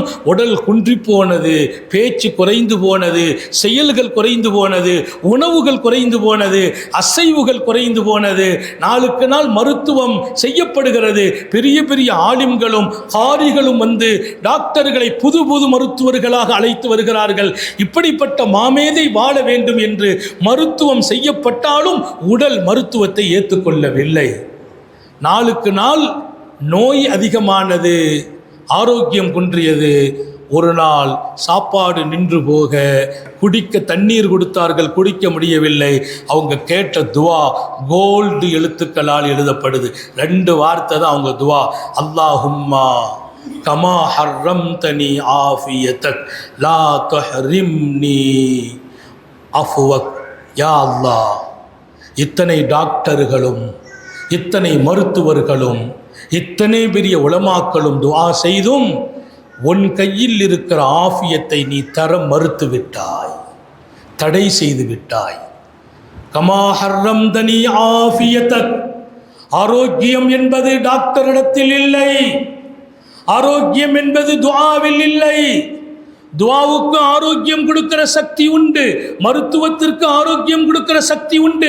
அந்த சக்தி நீ நாடும் போது மட்டும்தான் கிடைக்கும் என்பதை உறுதிப்படுத்தினாய் ரப்பே.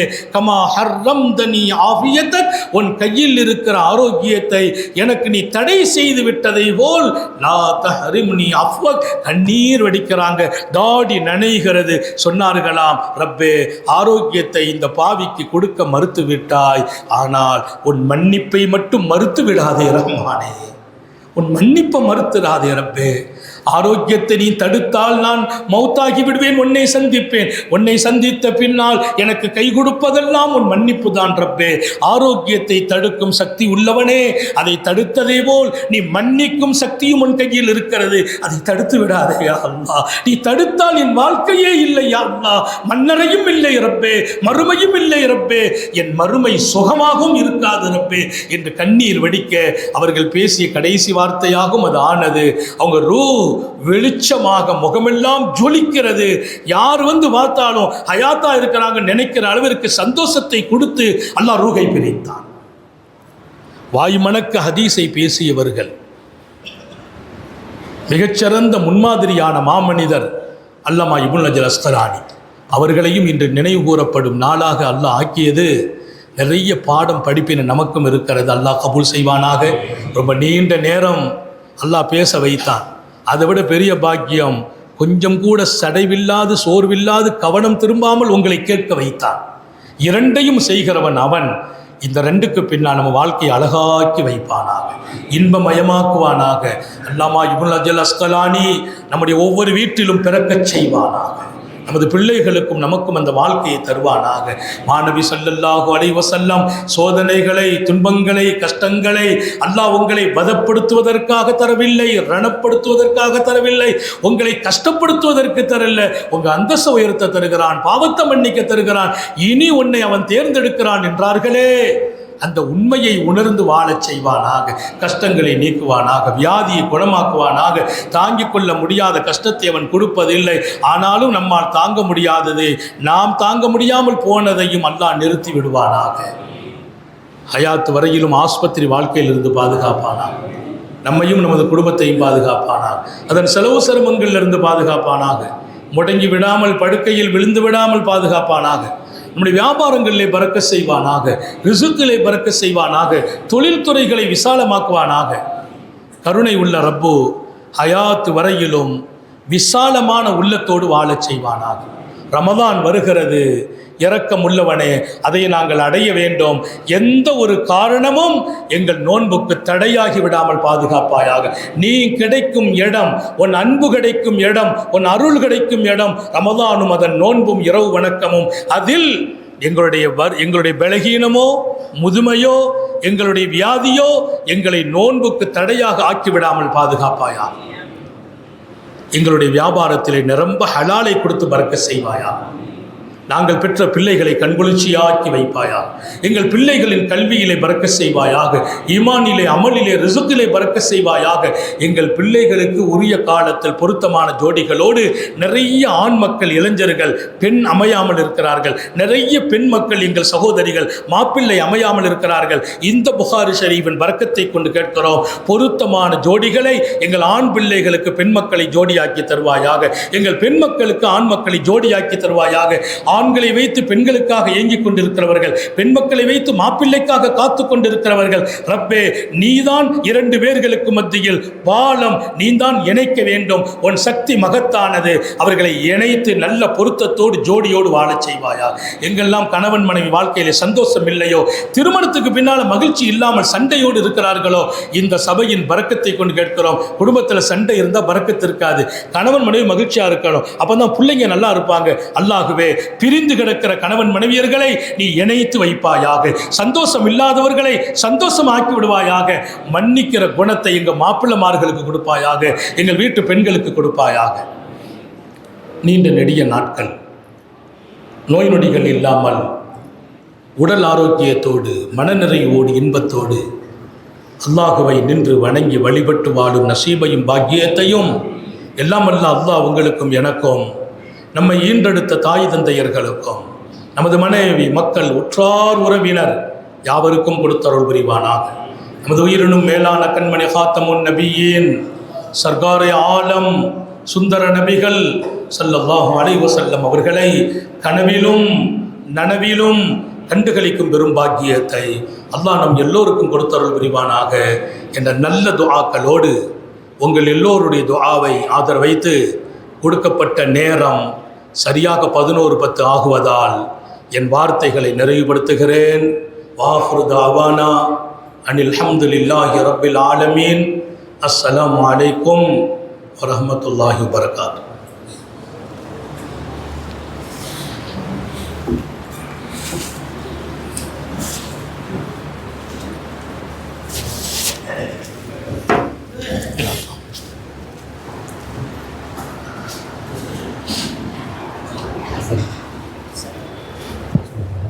அவங்க துவா அவன் நல்லா இருக்காள். அவுலியா எங்கே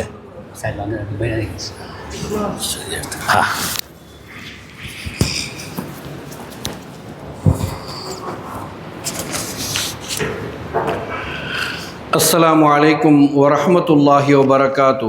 அல்ஹம்துலில்லாஹ் அஸ்ஸலாத்து வஸ்ஸலாமு அலா ரசூலில்லா. நாளும் பொழுதும் நலமான வாழ்க்கையை தந்தவனே, உற்ற நோய் நீக்க உன்னத குர்ஆனையும் உத்தம நபி ஸல்லல்லாஹு அலைஹி வஸல்லம் அவர்களையும் தந்தவனே, யா அல்லாஹ் உன்னை போற்றி புகழ்கின்றோம். அல்ஹம்துலில்லாஹ் வ ஷுக்ருலில்லாஹ். வந்த நோய் அழகிய சோதனை, அல்லாஹ்விடம் நெருக்கி வைக்கும். அஞ்சி வேண்டக்கூடிய அனைத்து துஆக்களும் நிறைவேறும். அனைத்து நலவுகளுக்கும் அரும்பெரும் பாக்கியமாய் அமையும் என்றுரைத்த ஏந்தலரே, அண்ணலே, ஆருயிரே, இதய வேந்தரே, யா ரசூலல்லாஹ் உங்கள் மீது ஸலவாத்தும் சலாமும் உண்டாவதாக. ஸல்லல்லாஹு அலா முஹம்மதின் ஸல்லல்லாஹு அலைஹி வஸல்லம்.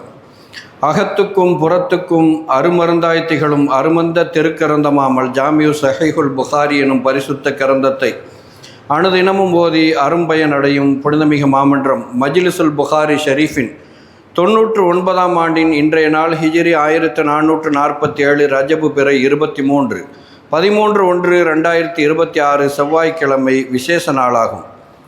புனித ஸஹீஹுல் புகாரி கிரந்தத்திற்கு விரிவுரை எழுதிய ஏராளமான விளக்க உரையாளர்களுள் மிகச்சிறந்தவரும் முதன்மையானவருமான அல் இமாம் இப்னு ஹஜர் அல் அஸ்கலானி ரஹ்மத்துல்லாஹி அலைஹி அவர்களின் நினைவு நாளாகும். இன்று ஓதப்பட்ட நபி மொழிகளுக்கு விளக்க உரையையும் இமாம் அவர்களின் வாழ்க்கை வரலாற்று சரிதத்தையும் மேலப்பாளையம் உஸ்மானியா அரபிக் கல்லூரியின் கண்ணியத்திற்குரிய முதல்வர் மௌலானா மௌலவி அல்ஹாஜ் அல் ஹாஃபில் உஸ்தாத் எஸ் ஹைதர் அலி ஆலிம் மிஸ்பாஹி அவர்கள் வழங்க இறையருளால் இனிதே நிறைவரும் நிலையில் இருக்கிறது இன்றைய மஜ்லிஸ். அல்ஹம்துலில்லாஹ். கருணையுள்ள அல்லாஹ் இந்த மஜ்லிஸை பொருந்தி கொள்வானாக. இதில் யார் யார் என்னென்ன நாட்டதேற்றங்களோடு வந்து கலந்து கொண்டிருக்கிறார்களோ, மறைந்திருந்து அவதானிக்கிறார்களோ, யார் யார் இதற்காக செலவழிக்கிறார்களோ, நிர்வகிக்கிறார்களோ, அனைவருடைய ஹலாலான நாட்டதேட்டங்களையும் தனது பேரர்களால் நிறைவேற்றி வைப்பானாக. ஆமீன். இன்ஷா அல்லாஹ். நாளை ரஜபு பிறை 24. நாளை ஓதப்படும் நபி மொழிகளுக்கு தூத்துக்குடி முத்து ஹதீஜா பள்ளியினுடைய இமாம் ஹத்தீப் மௌலவி அல்ஹாஜ் அல் ஹாஃபில் எஸ்.எம். ரஹ்மத்துல்லா ஆலிம் அல் ஃபாசி அவர்களும், காயல் நகர ஜமாஅத்துல் உலமாவின் பொருளாளர், மஹ்தூம் ஜுமா பள்ளியின் ஹத்தீப், ஜாவியா அரபிக் கல்லூரியின் திருக்குரான் மனனப்பிரிவு பேராசிரியர் மௌலவி அல் ஹாஃபில் என்.எஸ். மாமுனா லப்பை ஆலிம் காஷிஃபி அவர்களும் விளக்க உரை வழங்க உள்ளார்கள். இன்ஷா அல்லாஹ். உரைகள் குறித்த நேரத்தில் தொடங்கும் என்பதால் பொதுமக்கள் உரிய நேரத்தில் வருகை தந்து அல்லாஹ்வின் அருளை மண்டலம் கண்மணி ஸல்லல்லாஹு அலைஹி வஸல்லம் அவர்களின் நல்லாசியையும் பெற்றேக அன்போடு அழைக்கின்றோம். அடுத்து வளமையான அறிவிப்பு என்றாலும் வலியுறுத்த வேண்டிய அவசியத்தில் இருக்கின்றோம். வீட்டு உண்டியல் வைத்திருக்கக்கூடிய உள்ளூர் பொதுமக்கள் இன்னும் ஓரிரு நாட்களே இருக்கின்ற காரணத்தால் 2 நாட்கள் அல்லது 3 நாட்களுக்கு உங்களது நன்கொடைகளை வழங்கி உரிய ரசீதை பெற்றுக்கொள்ளுமாறும், புதிய வீட்டு உண்டியல் தேவைப்படுபவர்கள் உங்களது தேவைகளை உண்டியல் கமிட்டியினரிடம் பூர்த்தி செய்து கொள்ளுமாறும் அன்போடு கேட்டுக்கொள்கின்றோம். துஆவுக்கு அடுத்த நாள் நேர்ச்சை விநியோகம். பங்கு ஒன்றுக்கு ரூபாய் 4000, அரை பங்கு ரூபாய் 2000 என தொகை நிர்ணயிக்கப்பட்டுள்ளது. உங்களது பங்குகளை அலுவலகத்தில் தொடர்பு கொண்டு உறுதி செய்து கொள்ள அன்புடன் கேட்டுக்கொள்கின்றோம். இன்றைய நமது மஜ்லிஸின் செலவினங்களுக்கு மலேசியா பெனாங் நகரில் வசிக்கும் ராமநாதபுரம் மாவட்டம் அத்தியூத்தைச் சேர்ந்த ஜனாப் முஹம்மது புருஸ்கான் அவர்களும் அவர்களது குடும்பத்தாரும் பொறுப்பேற்றிருக்கிறார்கள். அவர்கள் யாவருடைய ஹக்கிலும் துஆ செய்வதோடு அன்னவர்களது குடும்பத்து மர்ஹூமாக்களின் பெயர் பட்டியல் நம் சபையின் ஆண்கள் பெண்கள் பகுதிகளில் பொதுமக்கள் பார்வைக்கு வைக்கப்பட்டுள்ளது. அவர்கள் பெயரில் யாசின் ஹத்தும் ஓதி ஈசால் சவாப் செய்யுமாறு கேட்டுக்கொள்கின்றோம். வஸ்ஸலாமு அலைக்கும் வரஹ்மத்துல்லாஹி வபரகாத்து. حضرة النبي المصطفى والرسول المجتبى محمد المرتضى صلى الله عليه وعلى آله وأصحابه أجمعين. الفاتحة. أعوذ بالله من الشيطان الرجيم. بسم الله الرحمن الرحيم. الحمد لله رب العالمين الرحمن الرحيم مالك يوم الدين. إياك نعبد وإياك نستعين. اهدنا الصراط المستقيم صراط الذين أنعمت عليهم غير المغضوب عليهم ولا الضالين. آمين. بسم الله الرحمن الرحيم. ياسين والقرآن الحكيم إنك لمن المرسلين على صراط مستقيم تنزيل العزيز الرحيم لتنذر قوما ما أنذر آباءهم فهم غافلون. لقد الذي أنشأها أول مرة وهو بكل خلق عليم الذي جعل لكم من الشجر الأخضر نارا فإذا أنتم منه توقدون وليس الذي خلق السماوات والأرض إنما أمره إذا أراد شيئا أن يقول له كن فيكون. فسبحان الذي بيده ملكوت كل شيء وإليه ترجعون. آمين. الفاتحة. أعوذ بالله من الشيطان الرجيم. بسم الله الرحمن الرحيم. الحمد لله رب العالمين الرحمن الرحيم مالك يوم الدين. إياك نعبد وإياك نستعين. صراط المستقيم. بسم الله الرحمن الرحيم. الله أكبر. بسم الله الرحمن الرحيم. قل أعوذ برب الفلق خلق من شر غاسق.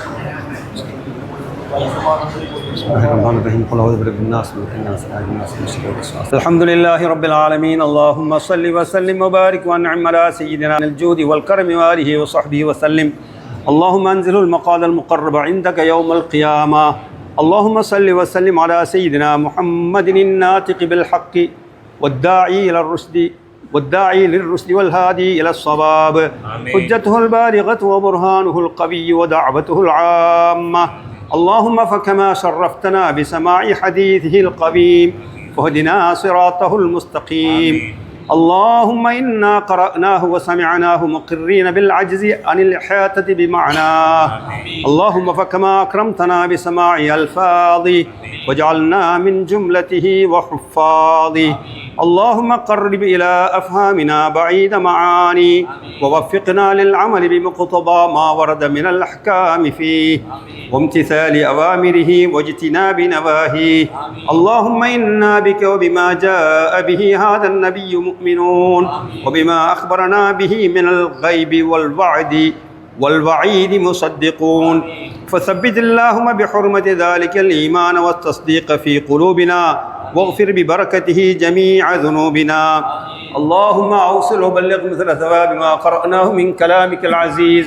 هذه هدية واصلة ورحمة نازلة وبركة شاملة مقبولة مرضية متصلة منا إلى حضرة سيدنا وشفيعنا ومرشدنا ومولانا محمد صلى الله عليه وسلم خاصة، ثم إلى حضرة جميع الأنبياء والمرسلين والشهداء والصالحين وجميع الأولياء والعلماء المتقين، لا سيما إلى حضرة جميع مشايخنا القادرية والچشتية والنقشبندية والسهروردية والسنوسية والشاذلية والرفاعية وغيرهم من أصحاب السلاسل رضوان الله عليهم أجمعين، ثم إلى حضرات جميع المفسرين والمحدثين والأئمة المجتهدين في الدين، وإلى أرواح جميع المؤسسين والوافقين والناصرين والساعين لهذا المجلس الشريف.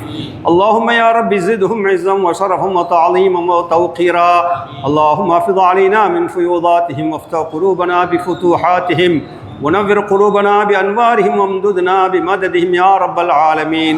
اللهم ثم إلى أرواح آبائنا وأمهاتنا وأقربائنا ومن لهم حق علينا ولجميع المسلمين والمسلمات والمؤمنين والمؤمنات اللهم اغفر لهم وارحمهم وعافهم واعف عنهم اللهم اجمع بيننا وبينهم في جنات النعيم برحمتك يا أرحم الراحمين وبحرمة من أرسلته رحمة للعالمين سيدنا محمد صلى الله عليه وسلم اللهم اشرح صدورنا للإسلام ونبر قلوبنا بنور الإيمان واهدنا سبل السلام ونجنا من الظلمات إلى النور اللهم عافنا في أسماعنا وأبصارنا وبارك لنا في أزواجنا وذرياتنا ومعايشنا وأفئدتنا وتب علينا إنك أنت التواب الرحيم اللهم اجعلنا منيبين لنعمتك والشاكر لها يا أرحم الراحمين اللهم انصر المسلمين على أعدائهم يا رب العالمين يا حي يا قيوم يا قوي يا متين اكف شر الظالمين